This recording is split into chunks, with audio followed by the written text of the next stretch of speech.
ಆತ್ಮೀಯ ಸಹೋದರ ಸಹೋದರಿಯರೇ, ಇಂತಹ ಒಂದು ಸುಂದರವಾದಂತಹ ಮುಂಜಾನೆಯ ಸಮಯ, ಊರಿನ ಆಚೆ ಒಂದು ಪ್ರಶಾಂತವಾದಂತಹ ವಾತಾವರಣದಲ್ಲಿ ಥಿಯಾಸಫಿ ಬ್ರಹ್ಮಜ್ಞಾನ ಸಮಾಜದ ಒಂದು ಕಟ್ಟಡವನ್ನು ಕಟ್ಟಿದ್ದೀರಾ. ಇಲ್ಲಿ ಒಂದು ವಿಶೇಷ ಕಾರ್ಯಕ್ರಮವನ್ನು ಆಯೋಜನೆ ಮಾಡ್ತಾ ಇದ್ದೀರಾ. ಎಲ್ಲರೂ ಕೂಡ ಬಹಳ ಆಸಕ್ತಿಯಿಂದ ಇಲ್ಲಿ ಸೇರಿದ್ದೀರ. ಇಷ್ಟೊಂದು ಜನ ಇಲ್ಲಿ ಸೇರಿರೋದು ನೋಡ್ತಾ ಇದ್ದರೆ ಭಾಳ ಸಂತೋಷ ಆಗ್ತಾ ಇದೆ. ಇಂತಹ ಒಂದು ಉತ್ತಮವಾದಂತಹ ವಾತಾವರಣದಲ್ಲಿ ಈ ಒಂದು ಕಾರ್ಯಕ್ರಮದಲ್ಲಿ ಒಂದು ಉಪನ್ಯಾಸವನ್ನು ನೀಡ್ತಕ್ಕಂಥ ಅವಕಾಶವನ್ನು ಈ ದಿನದ ಕಾರ್ಯಕ್ರಮದ ನಿರ್ದೇಶಕರಾಗಿರ್ತಕ್ಕಂಥವರು ನನಗೆ ಅವಕಾಶವನ್ನು ಒದಗಿಸ್ಕೊಟ್ಟಿದ್ದಾರೆ. ಹಿರಿಯ ಸೋದರ ಸಂಜೀವ್ ರೆಡ್ಡಿ ಅವರು ನಮ್ಮನ್ನು ಇಲ್ಲಿಗೆ ಬರಮಾಡಿಕೊಂಡಿದ್ದಾರೆ ಈ ಒಂದು ಕಾರ್ಯಕ್ರಮದಲ್ಲಿ ಉಪನ್ಯಾಸ ಕೊಡಲಿಕ್ಕೆ. ಕನ್ಯಕಾ ಪರಮೇಶ್ವರಿ ಥಿಯೋಸಾಫಿಕಲ್ ಸೊಸೈಟಿ ಎಲ್ಲ ಪದಾಧಿಕಾರಿಗಳಿಗೂ ಕೂಡ ಹಾಗೂ ಎಲ್ಲ ಕಾರ್ಯಕರ್ತರಿಗೂ ಮತ್ತು ಇಲ್ಲಿ ಸೇರಿರ್ತಕ್ಕಂಥ ಶ್ರೋತೃ ವರ್ಗದವರಿಗೂ ಕೂಡ ನನ್ನ ಅನಂತ ವಂದನೆಗಳನ್ನು ಸಲ್ಲಿಸುತ್ತಾ, ನನಗೆ ಕೊಟ್ಟಿರ್ತಕ್ಕಂಥ ವಿಚಾರವನ್ನು ನಿಮ್ಮ ಮುಂದೆ ಇಡ್ತಕ್ಕಂಥ ಪ್ರಯತ್ನವನ್ನು ಮಾಡ್ತಾ ಇದ್ದೇನೆ. ಈಗಾಗಲೇ ಪ್ರಸ್ತಾವನೆಯಲ್ಲಿ ಡಿ ವಿ ಗುಂಡಪ್ಪನವರ ಬಗ್ಗೆ ಸಂಕ್ಷಿಪ್ತವಾದಂತಹ ಒಂದು ಪರಿಚಯವನ್ನು ನಾವು ಮಾಡಿಕೊಂಡ್ವಿ. ಹಾಗೆ ಅವರು ಬರೆದಿರ್ತಕ್ಕಂತಹ ಒಂದು ಉದ್ಗ್ರಂಥ ಮಂಕುತಿಮ್ಮನ ಕಗ್ಗ, ಆಧುನಿಕ ಭಗವದ್ಗೀತೆ ಅಂತ ಕರೆಸ್ಕೊಳ್ತಾ ಇರ್ತಕ್ಕಂತಹ ಬೃಹತ್ ಗ್ರಂಥ. ಆ ಗ್ರಂಥದಲ್ಲಿ ಕೊಟ್ಟಿರ್ತಕ್ಕಂತಹ ಕೆಲವು ವಿಚಾರಗಳನ್ನು ಈ ದಿನ ನಾವು ಪ್ರಸ್ತಾಪ ಮಾಡ್ತಾ ಇದ್ದೇವೆ.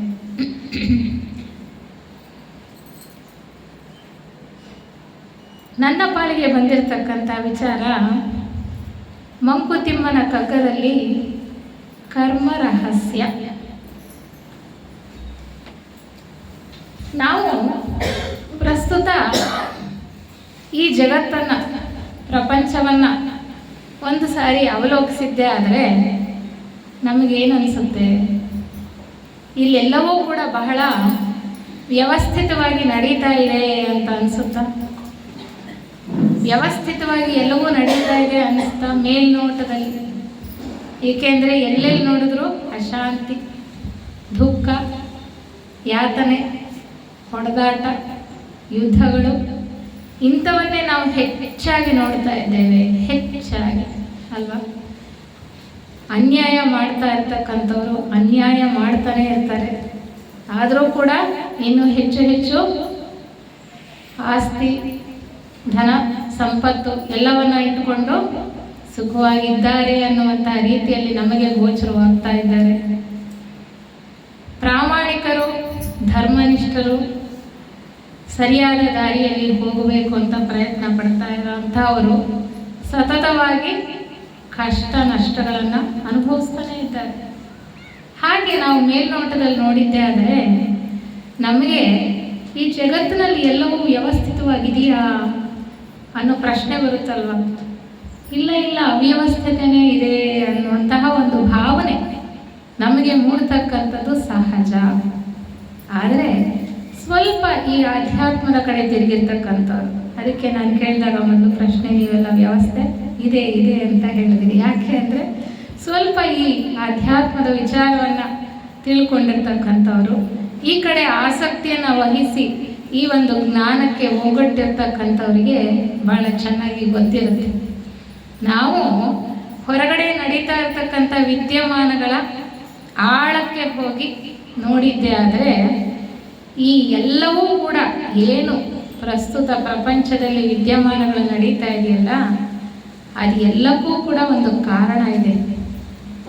ಎಲ್ಲವೂ ಕೂಡ ವ್ಯವಸ್ಥಿತವಾಗಿ ನಡೀತಾ ಇದೆ, ಎಲ್ಲವೂ ನಿಯಮಬದ್ಧವಾಗಿ ನಡೀತಾ ಇವೆ.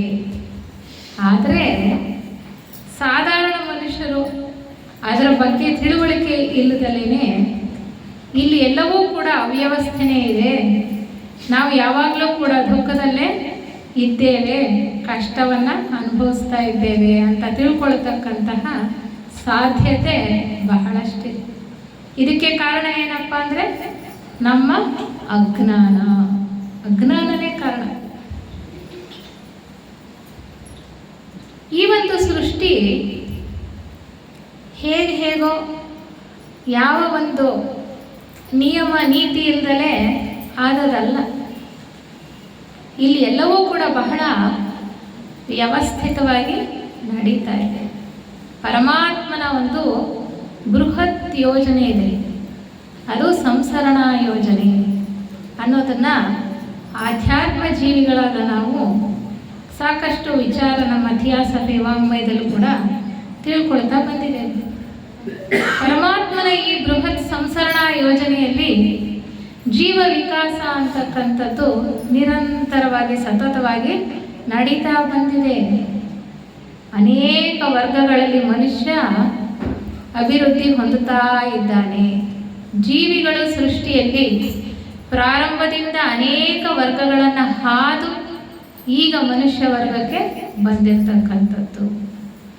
ಹೀಗೆ ಇರತಕ್ಕಂತಹ ಒಂದು ಅನಂತ ಯಾತ್ರೆಯಲ್ಲಿ ಮನುಷ್ಯನ ಮುಂದೆ ಇನ್ನೂ ಉನ್ನತವಾದಂತಹ ಒಂದು ದಾರಿ ಇದೆ, ಒಂದು ಹಂತ ಇದೆ. ಮನುಷ್ಯನಾಗಿರ್ತಕ್ಕಂತಹ ನಾವು ಮನುಷ್ಯಾತೀತರಾಗಿ ಹೋಗ್ತಕ್ಕಂಥದ್ದು ಈ ದಾರಿಯಲ್ಲಿ ಮುಂದೆ ಕಾಣುವಂಥದ್ದು.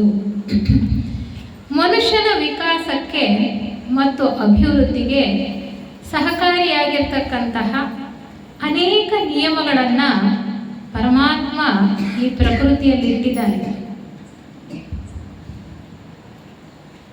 ಆ ನಿಯಮಗಳಿಗೆ ಅನುಸಾರವಾಗಿ ನಡೆದಾಗ ಮನುಷ್ಯ ಈ ಒಂದು ಆಧ್ಯಾತ್ಮ ಪಥದಲ್ಲಿ ಮುಂದುವರಿತಾ ತನ್ನ ಗಮ್ಯವನ್ನು ಅಥವಾ ಗುರಿಯನ್ನು ತಲುಪೋದಕ್ಕೆ ಸಾಧ್ಯ ಆಗುತ್ತೆ.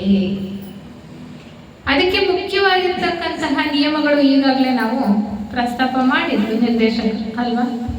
ಪರಮಾತ್ಮನ ಬೃಹತ್ ಸಂಸರಣಾ ಯೋಜನೆ ಏನು ಅನ್ನೋದನ್ನು ತಿಳ್ಕೊಳ್ತಾ ಇಲ್ಲಿ ಮನುಷ್ಯನ ವಿಕಾಸಕ್ಕೆ ಅನುಗುಣವಾಗಿರ್ತಕ್ಕಂತಹ ಕರ್ಮ ನಿಯಮ ಮತ್ತು ಪುನರ್ಜನ್ಮ ನಿಯಮದ ಬಗ್ಗೆ ಸಾಕಷ್ಟು ತಿಳುವಳಿಕೆ ಇರಬೇಕಾದ್ದು ಮನುಷ್ಯನಿಗೆ ಪ್ರಸ್ತುತ ಬಹಳ ಬಹಳ ಮುಖ್ಯವಾಗಿದೆ. ಆ ಒಂದು ಮುಖ್ಯವಾದಂತಹ ನಿಯಮಗಳಲ್ಲಿ ಕರ್ಮ ನಿಯಮದ ಬಗ್ಗೆ ಸ್ವಲ್ಪ ವಿಚಾರ ಮಾಡ್ತಕ್ಕಂತಹ ಪ್ರಯತ್ನವನ್ನ ಈ 1 ಗಂಟೆ ಕಾಲದಲ್ಲಿ ಮಾಡ್ತಾ ಹೋಗೋಣ. ಕರ್ಮ ನಿಯಮದ ಬಗ್ಗೆ ಮತಗ್ರಂಥಗಳಲ್ಲೂ ಉಲ್ಲೇಖ ಇದೆ. ಅನೇಕ ಸಂತರು, ಮಹಂತರು, ವಚನಕಾರರು, ಶರಣರು, ದಾರ್ಶನಿಕರು, ಅನುಭಾವಿಗಳು ಎಲ್ಲರೂ ಕೂಡ ಈ ಒಂದು ನಿಯಮದ ಬಗ್ಗೆ ಸಾಕಷ್ಟು ಬೆಳಕನ್ನು, ಜ್ಞಾನವನ್ನು ಅನಾದಿ ಕಾಲದಿಂದಲೂ ಕೂಡ ಚೆಲ್ತಾ ಬಂದಿದ್ದಾರೆ ಅಲ್ವಾ. ಮನುಷ್ಯ ಇತ್ತೀಚಿನ ದಿನಗಳಲ್ಲಿ ಕಂಡಂತಹ ಮಹಾನ್ ಅನುಭಾವಿ ದಾರ್ಶನಿಕ ಡಿ.ವಿ. ಗುಂಡಪ್ಪನವರು, ಅವರ ಈ ಮಂಕುತಿಮ್ಮನ ಕಗ್ಗದಲ್ಲಿ ನಾವಾಗಲೇ ವಿಚಾರ ಮಾಡ್ತಾ ಇದ್ವಿ. ಇಲ್ಲದಲೇ ಇರತಕ್ಕಂತಹ ವಿಚಾರನೇ ಇಲ್ಲ. ಮನುಷ್ಯನ ವಿಕಾಸಕ್ಕೆ, ಅಭಿವೃದ್ಧಿಗೆ ಏನು ಬೇಕೋ ಎಲ್ಲ ವಿಚಾರವೂ ಕೂಡ ನಮಗೆ ಸಿಗ್ತಕ್ಕಂಥದ್ದು. ಜೀವನವನ್ನು ಸುಗಮವಾಗಿ ನಡೆಸ್ಕೊಂಡು ಹೋಗಲಿಕ್ಕೆ, ಈ ಒಂದು ದಾರಿಯಲ್ಲಿ ಸಾಗುತ್ತಾ ಉನ್ನತ ಗತಿಯನ್ನು ಸೇರಲಿಕ್ಕೆ ಬೇಕಾದಂತಹ ಎಲ್ಲ ತತ್ವಗಳು, ಜ್ಞಾನವೂ ಕೂಡ ನಮಗೆ ಈ ಮಂಕುತಿಮ್ಮನ ಕಗ್ಗದಲ್ಲಿ ಸಿಗತಕ್ಕಂಥದ್ದು. ಸೃಷ್ಟಿಯ ಆದಿಯಿಂದ ಆಗಿರ್ತಕ್ಕಂಥ ವಿದ್ಯಮಾನಗಳನ್ನು ಕೂಡ ಅವರು ಇಲ್ಲಿ ಹೇಳ್ತಾ ಬರ್ತಾರೆ. ಸೃಷ್ಟಿಯ ಆದಿಯಿಂದ ಹಿಡಿದು ಮನುಷ್ಯ ತನ್ನ ಸಾಕ್ಷಾತ್ಕಾರವನ್ನು ಪಡ್ಕೊಳ್ಳೋ ತನಕ ಯಾವ ವಿಚಾರಗಳಿದೆಯೋ, ಯಾವ ವಿಚಾರಗಳನ್ನು ನಾವು ಈ ಒಂದು ಆಧ್ಯಾತ್ಮಿಕ ವಾಂಗ್ಮಯದಲ್ಲಿ ತಿಳ್ಕೊಳ್ಳೋ ಪ್ರಯತ್ನ ಮಾಡ್ತೀವೋ ಎಲ್ಲವನ್ನೂ ಕೂಡ ಬಹಳ ಚೆನ್ನಾಗಿ ಈ 945 ಕಗ್ಗಗಳು ಅಂತ ಹೇಳ್ತಾ ಇದ್ರಲ್ಲ, ಅದರಲ್ಲಿ ಅಡಗಿಸಿಟ್ಟಿದ್ದಾರೆ. ಆಡು ಭಾಷೆಯಲ್ಲಿ ಬರೆದಿರ್ತಕ್ಕಂಥದ್ದು ಆದರೂ ಕೂಡ ಸಂಯುಕ್ತ ಪದಗಳು ಇರೋದರಿಂದ ನಮಗೆ ಸುಲಭವಾಗಿ ಅರ್ಥ ಆಗಲ್ಲ ಅನ್ನೋದು ಕೂಡ ನಾವು ತಿಳ್ಕೊಂಡ್ವಿ. ಸಾಕಷ್ಟು ವಿಚಾರಗಳನ್ನು ಇಲ್ಲಿ ನಮಗೆ ಹೇಳ್ತಾ ಹೋಗ್ತಾರೆ. ಮಂಕುತಿಮ್ಮನ ಕಗ್ಗದಲ್ಲಿ ಕರ್ಮ ರಹಸ್ಯದ ಬಗ್ಗೆ ಯಾವ ವಿಚಾರಗಳನ್ನು ನಮಗೆ ತಿಳಿಸ್ತಾ ಇದ್ದಾರೆ ಅನ್ನೋದನ್ನ ಪ್ರಸ್ತುತ ನಾವು ತಿಳ್ಕೊಳ್ಳೋಣ. ಇಲ್ಲಿ ನಾವು ಕರ್ಮ ರಹಸ್ಯ ಅಂದ್ವಿ. ಯಾಕೆ ಕರ್ಮ ರಹಸ್ಯ ಅಂತಕ್ಕಂಥದ್ದು? ಅದೇನು ತುಂಬ ರಹಸ್ಯವಾಗಿರ್ತಕ್ಕಂಥ ವಿಚಾರನ, ಅರ್ಥ ಆಗದಲ್ಲೇ ಇರ್ತಕ್ಕಂಥದ್ದು. ಯಾಕೆ ಹೀಗೆ ಕರ್ಮ ರಹಸ್ಯ ಅನ್ನುವಂತಹ ರೀತಿಯಲ್ಲಿ ನಾವು ಅರ್ಥೈಸ್ಕೊಳ್ತಾ ಇದ್ದೇವೆ ಅನ್ನೋದನ್ನ ಅವರ ಕಗ್ಗಗಳಲ್ಲಿ ಅವರು ಏನು ವಿಚಾರವನ್ನು ಹೇಳಿದ್ದಾರೆ ಅದನ್ನು ತಿಳ್ಕೊಳ್ತಾ ಹೋಗ್ತಾ ನಮಗೆ ಅರ್ಥ ಆಗುತ್ತೆ ಯಾಕೆ ಇದನ್ನ ಕರ್ಮ ರಹಸ್ಯ ಅಂತ ಕರೀತಾರೆ ಅಂತ. ಅದಕ್ಕೂ ಮುಂಚೆ ಅವರ ಕೆಲವು ಕಗ್ಗಗಳಲ್ಲಿ ಕೊಟ್ಟಿರ್ತಕ್ಕಂಥ ವಿಚಾರವನ್ನು ತಿಳ್ಕೊಳ್ಳೋದಕ್ಕೆ ಮುಂಚೆ ಪೂರ್ವಭಾವಿಯಾಗಿ ಕೆಲವು ವಿಷಯಗಳನ್ನು ತಿಳ್ಕೊಳ್ತಕ್ಕಂಥ ಪ್ರಯತ್ನ ಮಾಡೋಣ. ಕರ್ಮ ಅಂದರೆ ನಾವೇನು ತಿಳ್ಕೊಂಡಿದ್ದೀವಿ? ಕೆಲಸ ಅಲ್ವಾ? ಕೆಲಸ ಅಥವಾ ಕಾರ್ಯ. ಈ ಕೆಲಸ ಅಥವಾ ಕಾರ್ಯಕ್ಕೆ ಒಂದು ಕಾರಣ ಇರಬೇಕಲ್ವಾ? ನಾವು ಯಾವುದೇ ಒಂದು ಕೆಲಸ ಮಾಡಬೇಕಾದ್ರೂ ಕೂಡ ಕಾರಣ ಇಲ್ಲದೆ ಕೆಲಸ ಮಾಡ್ತೀವ? ಇಲ್ಲ. ಪ್ರತಿಯೊಂದು ಕೆಲಸಕ್ಕೂ ಕೂಡ ಒಂದು ಕಾರಣ ಅಂತಕ್ಕಂಥದ್ದು ಇದೆ. ಹಾಗೆ ಪ್ರತಿಯೊಂದು ಕೆಲಸದಿಂದಲೂ ಕೂಡ ಒಂದು ನಿರ್ದಿಷ್ಟವಾದಂತಹ ಪರಿಣಾಮ ಅಂತಕ್ಕಂಥದ್ದನ್ನು ಕೂಡ ನಾವು ನೋಡ್ತೇವೆ. ಅಂದರೆ ಯಾವುದೇ ಒಂದು ಕೆಲಸಕ್ಕೆ ಫಲ ಅನ್ನುವಂಥದ್ದಿದೆ, ಪ್ರತಿಫಲ ಅನ್ನುವಂಥದ್ದಿದೆ ಅಲ್ವಾ? ಅಂದರೆ ಯಾವುದೇ ಒಂದು ಪ್ರತಿಫಲದ ಹಿಂದೆ ಒಂದು ಕೆಲಸ ಅಂತಕ್ಕಂಥದ್ದು ಅಥವಾ ಕರ್ಮ ಕಾರ್ಯ ಅಂತಕ್ಕಂಥದ್ದು ಕೆಲಸ ಮಾಡ್ತಾ ಇದೆ. ಅದಕ್ಕೆ ಇದನ್ನು ಭಾಳ ಚೆನ್ನಾಗಿ ನಮ್ಮ ಇತಿಹಾಸಕ್ಕೆ ವಾಂಗ್ಮಯದಲ್ಲಿ ಏನು ಹೇಳ್ತೀವಿ? ಕಾರ್ಯ ಕಾರಣ ನಿಯಮ ಅಂತ ಹೇಳ್ತೇವೆ. ಕರ್ಮ ನಿಯಮವನ್ನು ಏನಂತ ಕರಿತೇವೆ? ಕಾರ್ಯ ಕಾರಣ ನಿಯಮ ಅಂತ ಕರೀತಕ್ಕಂಥದ್ದು. ಅಂದರೆ ನಾವು ಯಾವ ರೀತಿ ಕೆಲಸ ಮಾಡ್ತೀವೋ, ಏನು ಕೆಲಸ ಮಾಡ್ತೀವೋ ಅದಕ್ಕೆ ಅನುಗುಣವಾದಂತಹ ಪರಿಣಾಮವನ್ನು ನಾವು ನೋಡ್ತೇವೆ. ಅಥವಾ ನಾವು ಯಾವ ಒಂದು ಪರಿಸ್ಥಿತಿಯಲ್ಲಿದ್ದೇವೋ, ಯಾವ ಒಂದು ಪರಿಣಾಮವನ್ನು ನೋಡ್ತಾ ಇದ್ದೇವೋ ಅದಕ್ಕೆ ಒಂದು ಕಾರಣ ಅಂತಕ್ಕಂಥದ್ದಿದೆ. ಅದಕ್ಕೆ ನಾನು ಮೊದಲು ಹೇಳ್ತಾ ಇದ್ನಲ್ಲ, ಪ್ರಪಂಚದಲ್ಲಿ ಎಲ್ಲೆಲ್ಲೋ ಅವ್ಯವಸ್ಥೆ ಕಾಣ್ತಾ ಇದೆ ಅಂದರೆ ಅದಕ್ಕೆ ಕಾರಣ ನಾವೇ.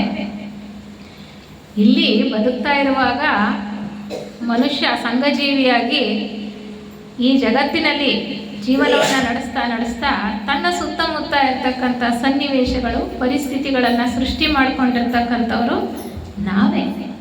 ನಮ್ಮ ಕೆಲಸ ಕಾರ್ಯಗಳ ಫಲವೇ ನಮ್ಮ ಇಂದಿನ ಒಂದು ಪರಿಸ್ಥಿತಿ ಅಥವಾ ಸನ್ನಿವೇಶಗಳು ಅಂತ ನಾವು ಸುಲಭವಾಗಿ ತಿಳ್ಕೊಳ್ಬೋದಾಗಿದೆ. ಅಂದರೆ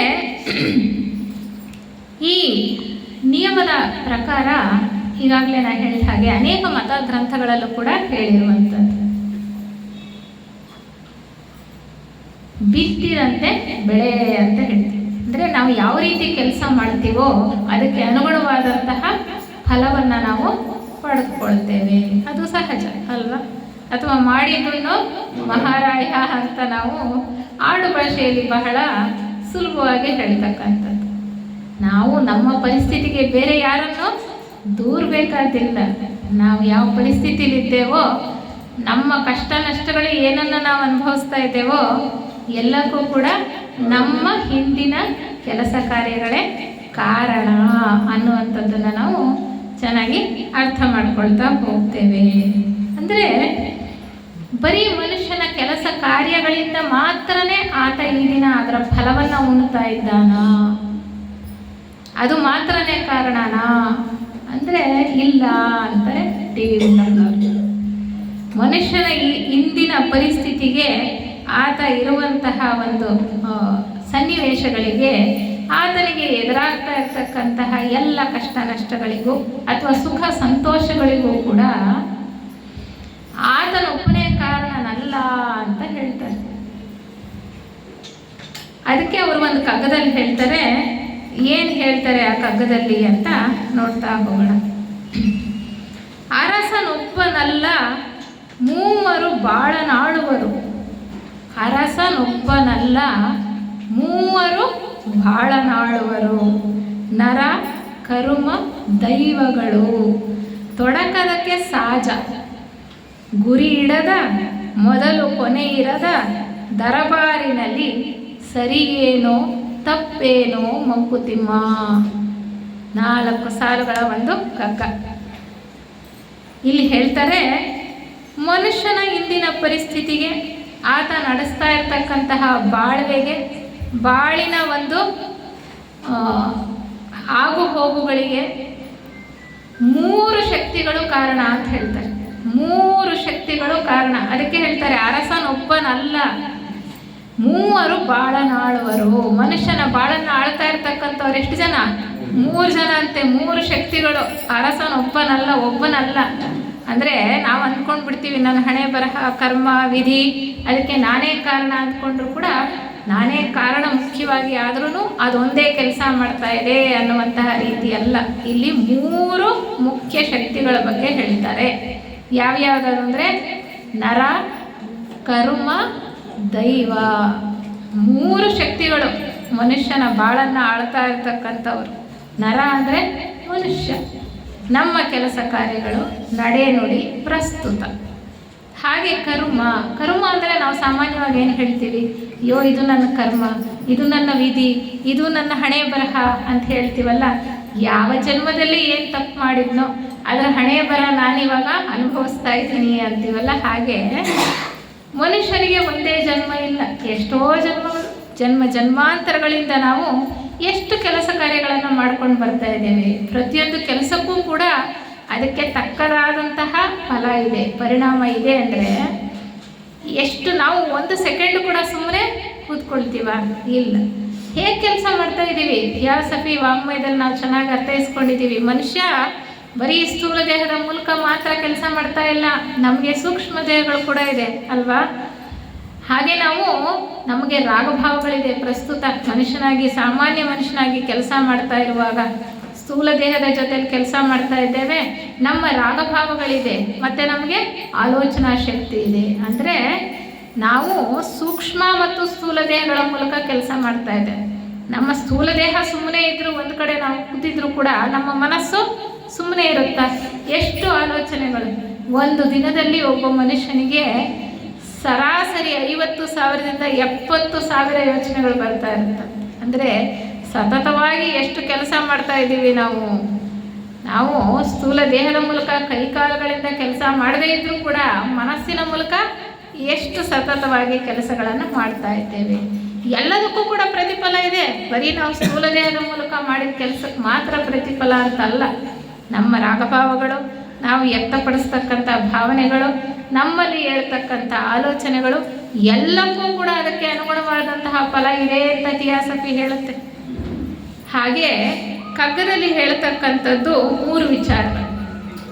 ಅದರಲ್ಲಿ ಕರ್ಮದ ವಿಚಾರ ಬಂದಾಗ, ನಾವು ಹೀಗೆ ಮನುಷ್ಯರಾದವರು ಸ್ಥೂಲ ಸೂಕ್ಷ್ಮ ದೇಹಗಳಲ್ಲಿ ಕೆಲಸ ಮಾಡ್ತಾ ಎಷ್ಟೊಂದು ಕರ್ಮದ ಒಂದು ಫಲವನ್ನು ನಾವು ಅನುಭವಿಸ್ಬೇಕಾಗಿದೆ. ಎಲ್ಲ ಫಲವನ್ನು ಒಂದೇ ಜನ್ಮದಲ್ಲಿ ಅನುಭವಿಸೋದಕ್ಕೆ ಸಾಧ್ಯ ಇಲ್ಲ ಅಲ್ವಾ? ಎಷ್ಟು ಕೆಲಸ ಕಾರ್ಯಗಳನ್ನು ನಾವು ಮಾಡ್ತಾ ಇರ್ತೇವೆ. ಆ ಎಲ್ಲ ಕೆಲಸ ಕಾರ್ಯಗಳ ಫಲವೆಲ್ಲವನ್ನೂ ಕೂಡ ಒಂದು ಕಡೆ ಹೋಗಿ ಸಂಚಯವಾಗಿರುತ್ತೆ ಅಂತ ಹೇಳೋದು. ಅದನ್ನು ನಾವೇನಂತ ಕರಿತೀವಿ? ಸಂಚಿತ ಕರ್ಮ ಅಂತ ಹೇಳ್ತೇವೆ. ಆ ಸಂಚಿತ ಕರ್ಮದಲ್ಲಿ ಸ್ವಲ್ಪ ಭಾಗವನ್ನು ಪ್ರತಿ ಜನ್ಮದಲ್ಲೂ ಕೂಡ ಮನುಷ್ಯನಾದವನು ಅದರ ಫಲವನ್ನು ಅನುಭವಿಸ್ತಾನೆ. ಅದಕ್ಕನುಗುಣವಾಗಿ ಆತ ಎಲ್ಲಿ ಹುಟ್ಟಬೇಕು, ಯಾವ ಕೆಲಸ ಕಾರ್ಯಗಳಲ್ಲಿ ಆತ ತೊಡಗಿಸ್ಕೊಳ್ತಾನೋ ಅನ್ನುವಂತಹ ಅನೇಕ ವಿಚಾರಗಳು ಅದಕ್ಕೆ ಅನುಗುಣವಾಗಿ ಇರತಕ್ಕಂಥದ್ದು. ಹೀಗೆ ಕರ್ಮ ಅಂತಕ್ಕಂಥದ್ದು ಹೇಗೆ ಅದರ ಫಲವನ್ನು ಎಲ್ಲ ಒಟ್ಟುಗೂಡಿಸಿ ಇಟ್ಟು ಪ್ರತಿ ಜನ್ಮದಲ್ಲೂ ಕೂಡ ಸ್ವಲ್ಪ ಸ್ವಲ್ಪವಾಗಿ ಅನುಭವಿಸ್ತಾ ಹೋಗ್ತಕ್ಕಂಥದ್ದು. ಆ ಪ್ರಸ್ತುತ ಜನ್ಮದಲ್ಲಿ ನಾವು ಏನು ಕರ್ಮವನ್ನು ಅನುಭವಿಸ್ತಾ ಇರ್ತೀವಲ್ಲ, ಅದನ್ನು ನಾವೇನು ಕರಿತೇವೆ? ಪ್ರಾರಬ್ಧ ಕರ್ಮ. ಅಂದರೆ ಸಂಚಿತ ಕರ್ಮನ ಒಂದು ಭಾಗ ಅದು ಪ್ರಾರಬ್ಧ ಕರ್ಮ. ಎಲ್ಲ ಕರ್ಮವನ್ನು ಒಂದೇ ಜನ್ಮದಲ್ಲಿ ತೀರ್ಸಕ್ಕೆ ಸಾಧ್ಯ ಇಲ್ಲ ಅಲ್ವಾ? ಅದು ಇನ್ನೂ ಕೂಡ ಬ್ಯಾಲೆನ್ಸ್ ಇರುತ್ತೆ ಅಕೌಂಟಲ್ಲಿ, ಅದು ಮುಂದೆ ಬರ್ತಕ್ಕಂಥದ್ದು. ಇನ್ನು ಮುಂದಿನ ಜನ್ಮಗಳಿಗೆ ಅದು ವಿತರಣೆ ಆಗತಕ್ಕಂಥದ್ದು. ಅದನ್ನು ನಾವೇನು ಹೇಳ್ತೀವಿ? ಮುಂದೆ ಬರ್ತಕ್ಕಂತಹ ಕರ್ಮ ಫಲವನ್ನು ಆಗಾಮಿ ಕರ್ಮ ಅಂತ ಹೇಳುವಂಥದ್ದು. ಯಾಕೆ ಅಂದರೆ ನೋಡಿ, ಉದಾಹರಣೆಗೆ ಒಬ್ಬ ವ್ಯಕ್ತಿ ಬಹಳ ಒಬ್ಬ ಕೊಲೆಗಡಕ ಅಂತ ಇಟ್ಕೊಳ್ಳೋಣ, ಕ್ರೂರಿ, ನಿರ್ದಯಿ, ಆತ ಸ್ವಾರ್ಥಕ್ಕೋಸ್ಕರ ಎಷ್ಟೋ ಜನರನ್ನು ಕೊಲೆ ಮಾಡ್ತಾನೆ. ಒಂದು 100 ಜನರನ್ನು ಕೊಲೆ ಮಾಡ್ತಾನೆ ಅಂತ ಅಂದ್ಕೊಳ್ಳೋಣ. ಆ 100 ಜನರನ್ನು ಕೊಲೆ ಮಾಡಿದಂತಹ ಕರ್ಮದ ಫಲವನ್ನು ಆತ ಅದೇ ಜನ್ಮದಲ್ಲಿ ಅನುಭವಿಸೋಕೆ ಸಾಧ್ಯನಾ? ಖಂಡಿತ ಸಾಧ್ಯ ಇಲ್ಲ. ಹಾಗಾಗಿ ಆ ಕರ್ಮ ಫಲ ಎಲ್ಲೋ ಒಂದು ಕಡೆ ಹೋಗಿ ಶೇಖರ ಆಗಲೇಬೇಕು. ಆ ಪ್ರತಿ ಜನ್ಮದಲ್ಲೂ ಕೂಡ ಆ ಕರ್ಮ ನಿಶೇಷ ಆಗುವವರೆಗೆ ಅದು ನಮಗೆ ಫಲವಾಗಿ ಬರ್ತಾನೆ ಇರ್ತಕ್ಕಂಥದ್ದು. ಹೀಗೆ 3 ರೀತಿಯ ಕರ್ಮವನ್ನು ನಮಗೆ ಹೇಳ್ತಾರೆ: ಸಂಚಿತ ಕರ್ಮ, ಪ್ರಾರಬ್ಧ ಕರ್ಮ ಮತ್ತು ಆಗಾಮಿ ಕರ್ಮ ಅನ್ನುವಂಥದ್ದು. ನಾವು ಏನು ಕೆಲಸ ಮಾಡಿರ್ತೀವೋ ಅದಕ್ಕೆ ಅನುಗುಣವಾದಂತಹ ಫಲವನ್ನು ನಾವು ಪಡಿತಾ ಹೋಗ್ತೇವೆ. ಅಂದರೆ ನಮ್ಮ ಇಂದಿನ ಸ್ಥಿತಿಗತಿಗಳಿಗೆ, ನಮ್ಮ ಇಂದಿನ ಕಾರ್ಯಗಳಷ್ಟೇ ಅಲ್ಲ, ಹಿಂದೆ ಎಂದೋ ಯಾವುದೋ ಜನ್ಮದಲ್ಲಿ ಏನೋ ಮಾಡಿದಂತಹ ಕೆಲಸ ಕಾರ್ಯಗಳ ಫಲ ನಮಗೆ ಈ ಜನ್ಮದಲ್ಲಿ ಪ್ರಾಪ್ತ ಆಗತಕ್ಕಂಥದ್ದು. ಯಾವ ಕೆಲಸದ ಫಲ ಯಾವ ಜನ್ಮಕ್ಕೆ ನಾವು ಅನುಭವಿಸಬೇಕು ಅಂತಕ್ಕಂಥದ್ದನ್ನು ನಾವು ನಿರ್ಧಾರ ಮಾಡೋದಕ್ಕಿಂತ ಹೆಚ್ಚಾಗಿ ಅದನ್ನು ನಿರ್ಧರಿಸ್ತಕ್ಕಂತಹ ಉನ್ನತ ಶಕ್ತಿಗಳೇ ಇವೆ. ಇರಲಿ, ಅಂದರೆ ಕರ್ಮ ಅಂತಕ್ಕಂಥದ್ದು ಒಂದು ಶಕ್ತಿ, ಮನುಷ್ಯನ ಬಾಳಿನ ಮೇಲೆ ಪ್ರಭಾವವನ್ನು ಬೀರ್ತಾ ಇರತಕ್ಕಂತಹ ಒಂದು ಶಕ್ತಿ ಯಾವುದು? ಕರ್ಮ. ಅಂದರೆ ಆತ ಮಾಡಿದ್ದಂತಹ, ಹಿಂದೆ ಮಾಡಿದಂತಹ ಕೆಲಸ ಕಾರ್ಯಗಳ ಫಲ. ಅದರ ಫಲವಾಗಿ ನಾವು ನಮ್ಮ ಹುಟ್ಟನ್ನು ಪಡ್ಕೊಳ್ತಕ್ಕಂಥದ್ದು ಕೂಡ, ನಾವು ಯಾವ ಕೆಲಸ ಕಾರ್ಯಗಳನ್ನು ಮಾಡ್ತೀವಿ ಅನ್ನುವಂಥದ್ದು ಕೂಡ ನಿರ್ಧಾರ ಆಗಿರುತ್ತೆ ಒಂದು ಹಂತದಲ್ಲಿ. ಮತ್ತಿನ್ನೊಂದು ಹೇಳ್ತಾರೆ, ಇಲ್ಲ ಅವ್ರು ಭಾಳ ಚೆನ್ನಾಗಿ ಹೇಳ್ತಾರಲ್ಲ, 3 ಶಕ್ತಿಗಳು. ಇನ್ನೊಂದು ಏನಪ್ಪ ಅಂದರೆ ದೈವ. ದೈವ ಆಜ್ಞೆ ಅಂತ ಹೇಳ್ತಾರೆ, ಭಗವಂತನ ಆಜ್ಞೆ. ದೈವ ಆಜ್ಞೆ ಹೇಗೆ ಕೆಲಸ ಮಾಡುತ್ತೆ? ನಾವೀಗಾಗಲೇ ತಿಳ್ಕೊಂಡ್ವಿ, ಸೃಷ್ಟಿ ಅಂತಕ್ಕಂಥದ್ದು ಹೇಗೇಗೋ ಏನು ಒಂದು ನಿಯಮಬದ್ಧ ಇಲ್ಲದಲೇ ಆಗಿರ್ತಕ್ಕಂಥದ್ದಲ್ಲ. ಪರಮಾತ್ಮನ ಇದು ಬೃಹತ್ ಸಂಸರಣಾ ಯೋಜನೆ. ನಾವೆಲ್ಲ ಪರಮಾತ್ಮನ ಮಕ್ಕಳೇ. ಅಂದರೆ ಮಕ್ಕಳನ್ನು ಸರಿಯಾದ ದಾರಿಯಲ್ಲಿ ಕರ್ಕೊಂಡು ಹೋಗತಕ್ಕಂತಹ, ಅವರನ್ನು ಒಂದು ಗುರಿಯನ್ನು ಮುಟ್ಟಿಸ್ತಕ್ಕಂಥ ಜವಾಬ್ದಾರಿ ಆ ಪರಮಾತ್ಮನಿಗೆ ಇದ್ದೇ ಇದೆ ಅಲ್ವಾ? ಈ ಒಂದು ವಿಕಾಸದ ದಾರಿಯಲ್ಲಿ ಆತನ ಅಭಿವೃದ್ಧಿಗೋಸ್ಕರ, ವಿಕಾಸಕ್ಕೋಸ್ಕರ ಯಾವ ಸನ್ನಿವೇಶಗಳನ್ನು ಆತನ ಮುಂದೆ ತಂದಿಡಬೇಕು, ಆತ ಬೆಳಿಬೇಕು ಅಂದರೆ ಯಾವ ಸನ್ನಿವೇಶಗಳನ್ನು ಆತನಿಗೆ ಒದಗಿಸಬೇಕು, ಯಾವ ಸನ್ನಿವೇಶದಲ್ಲಿ, ಯಾವ ಪರಿಸ್ಥಿತಿಗಳಲ್ಲಿ, ಯಾವ ಸವಾಲುಗಳನ್ನು ಎದುರಿಸ್ತಕ್ಕಂತಹ ಒಂದು ಪರಿಸ್ಥಿತಿಯಲ್ಲಿ, ಸನ್ನಿವೇಶದಲ್ಲಿ ಆತ ಇರ್ತಾನೆ ಅಂತಕ್ಕಂಥದ್ದು ದೇವರ ಒಂದು ಯೋಜನೆ ಅಂತ ಹೇಳುವಂಥದ್ದು. ದೈವ ಆಜ್ಞೆ ಅಥವಾ ಭಗವಂತನ ಆಜ್ಞೆ ಅಂತ ಇಲ್ಲಿ ಅವರು ಕಗ್ಗದಲ್ಲಿ ಹೇಳ್ತಾ ಹೋಗ್ತಾರೆ. ಯಾಕೆ ಅಂತಂದರೆ, ಹೇಗೆ ಕೆಲಸ ಮಾಡುತ್ತೆ ಇದು? ಈ ದೈವಿ ಯೋಜನೆ ಅಂತಕ್ಕಂಥದ್ದನ್ನು ಭಾಳ ಚೆನ್ನಾಗಿ ಡಿ.ವಿ. ಗುಂಡಪ್ಪನವರು ಕಗ್ಗದಲ್ಲಿ ಹೇಳ್ತಾ ಹೋಗ್ತಾರೆ. ಈ ದೈವಿ ನಿಯಮವನ್ನು ಅವ್ರು ಏನಂತ ಕರೀತಾರೆ ಅಂದರೆ 2 ನೂಲೆಳೆಗಳ ಹೆಣಿಗೆ ಅಂತ. 2 ನೂಲೆಳೆಗಳ ಹೆಣಿಗೆಯಿಂದ ಆದಂತಹ ಒಂದು ಹುರಿ. ದೈವಿ ನಿಯಮ 2 ನೂಲಿನ ಎಳೆಗಳ ಹುರಿಯಿಂದ ಆದಂತಹ ಒಂದು ಹುರಿ, ಹೆಣಿಗೆಯಿಂದ ಆದಂತಹ ಒಂದು ಹುರಿ ಅಂತ, ಹಗ್ಗ. ಅಂದರೆ ಇಲ್ಲಿ 2 ಎಳೆಗಳಿವೆ ಅಲ್ವಾ? ಯಾವುದು 2 ಎಳೆಗಳು ಅನ್ನೋದನ್ನು ಅವರು ಹೇಳ್ತಾ ಹೋಗ್ತಾರೆ. ಒಂದು ಎಳೆ ವ್ಯಷ್ಟಿ ಜೀವನ ಅಥವಾ ಪ್ರಾಚೀನ ಕರ್ಮ ಫಲಿತವನ್ನು ಕುರಿತದ್ದು. ನಾವು ಇದುವರೆಗೂ ಏನು ಅಂದುಕೊಂಡ್ವಲ್ಲ, ಮಾಡಿದಂತಹ ಕೆಲಸ ಕಾರ್ಯಗಳ ಫಲ, ನಮ್ಮ ಕೆಲಸ ಕಾರ್ಯಗಳ ಫಲವೇ ಅದು ಒಂದು ಎಳೆ, ಪ್ರಾಚೀನ ಕರ್ಮ ಫಲ ಅಂತ ನಾವು ಹೇಳ್ಬೋದು.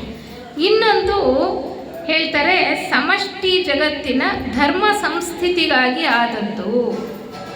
ಸಮಷ್ಟಿ ಜಗತ್ತಿನ ಧರ್ಮ ಸಂಸ್ಥಿತಿಗೆ ಅಂದರೆ ಇಲ್ಲಿ ಧರ್ಮ ಸ್ಥಾಪನೆ ಮಾಡ್ತಾ ಮನುಷ್ಯ ಸರಿಯಾದ ವಿಕಾಸದ ದಾರಿಯಲ್ಲಿ ಮುಂದುವರಿತಾ ಹೋಗಬೇಕಾದ್ರೆ ಆತನಿಗೆ ಯಾವ ಸನ್ನಿವೇಶಗಳನ್ನು ಸೃಷ್ಟಿ ಮಾಡಬೇಕು ಅಂತ, ಆತ ಹೇಗೆ ಸದ್ಬುದ್ಧಿಯನ್ನು ಗಳಿಸ್ಕೊಳ್ಬೇಕು, ಅದಕ್ಕೋಸ್ಕರ ಅವನಿಗೆ ಯಾವ ಸವಾಲುಗಳನ್ನು ಒಡ್ಡಬೇಕು ಅನ್ನುವಂಥದ್ದು ಅಲ್ವಾ? ದೈವಿ ಗುಣಗಳನ್ನು ವ್ಯಕ್ತ ಮಾಡಬೇಕಾಗಿರೋದು ಮನುಷ್ಯನ ಈ ಪ್ರಸ್ತುತ ಜೀವನದ ಒಂದು ಗುರಿಯಾಗಿದೆ.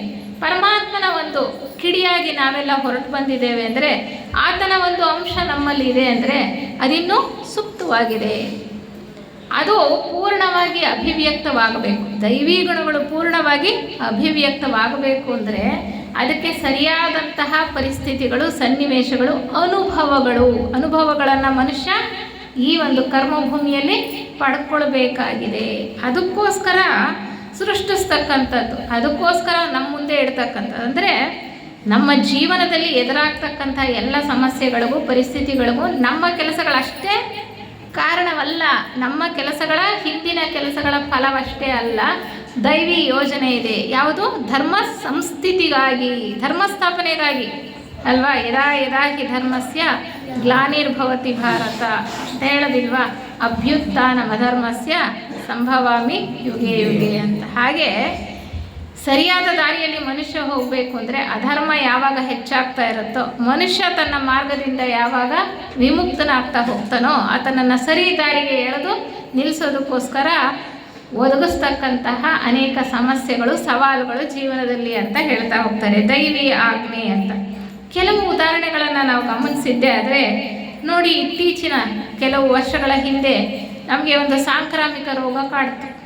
ಯಾವ ರೋಗ ಕಾಡ್ತು? Corona ಅಂತಕ್ಕಂಥದ್ದಲ್ವಾ, Covid. ಆ ಒಂದು ಇನ್ಫೆಕ್ಷನ್, ಆ ಒಂದು ಸಾಂಕ್ರಾಮಿಕ ರೋಗದಿಂದ ಎಷ್ಟು ಜನ ಎಷ್ಟು ರೀತಿಯಲ್ಲಿ ಸಮಸ್ಯೆಗಳನ್ನು ಎದುರಿಸಬೇಕಾಯಿತು, ದುಃಖದಲ್ಲಿ ಮುಳುಗಬೇಕಾಯಿತು, ಎಷ್ಟು ಜನ ಎಷ್ಟು ತಮ್ಮ ಬಂಧು ಬಾಂಧವರನ್ನು ಕಳ್ಕೊಳ್ಬೇಕಾಯಿತು. ಆ ಒಂದು ಪರಿಸ್ಥಿತಿ ಸೃಷ್ಟಿಯಾದಾಗ ಜಗತ್ತಿನಲ್ಲಿ ಜನ ಹೇಗೆ ಅದಕ್ಕೆ ಪ್ರತಿಕ್ರಿಯೆ ಮಾಡಿದ್ರು?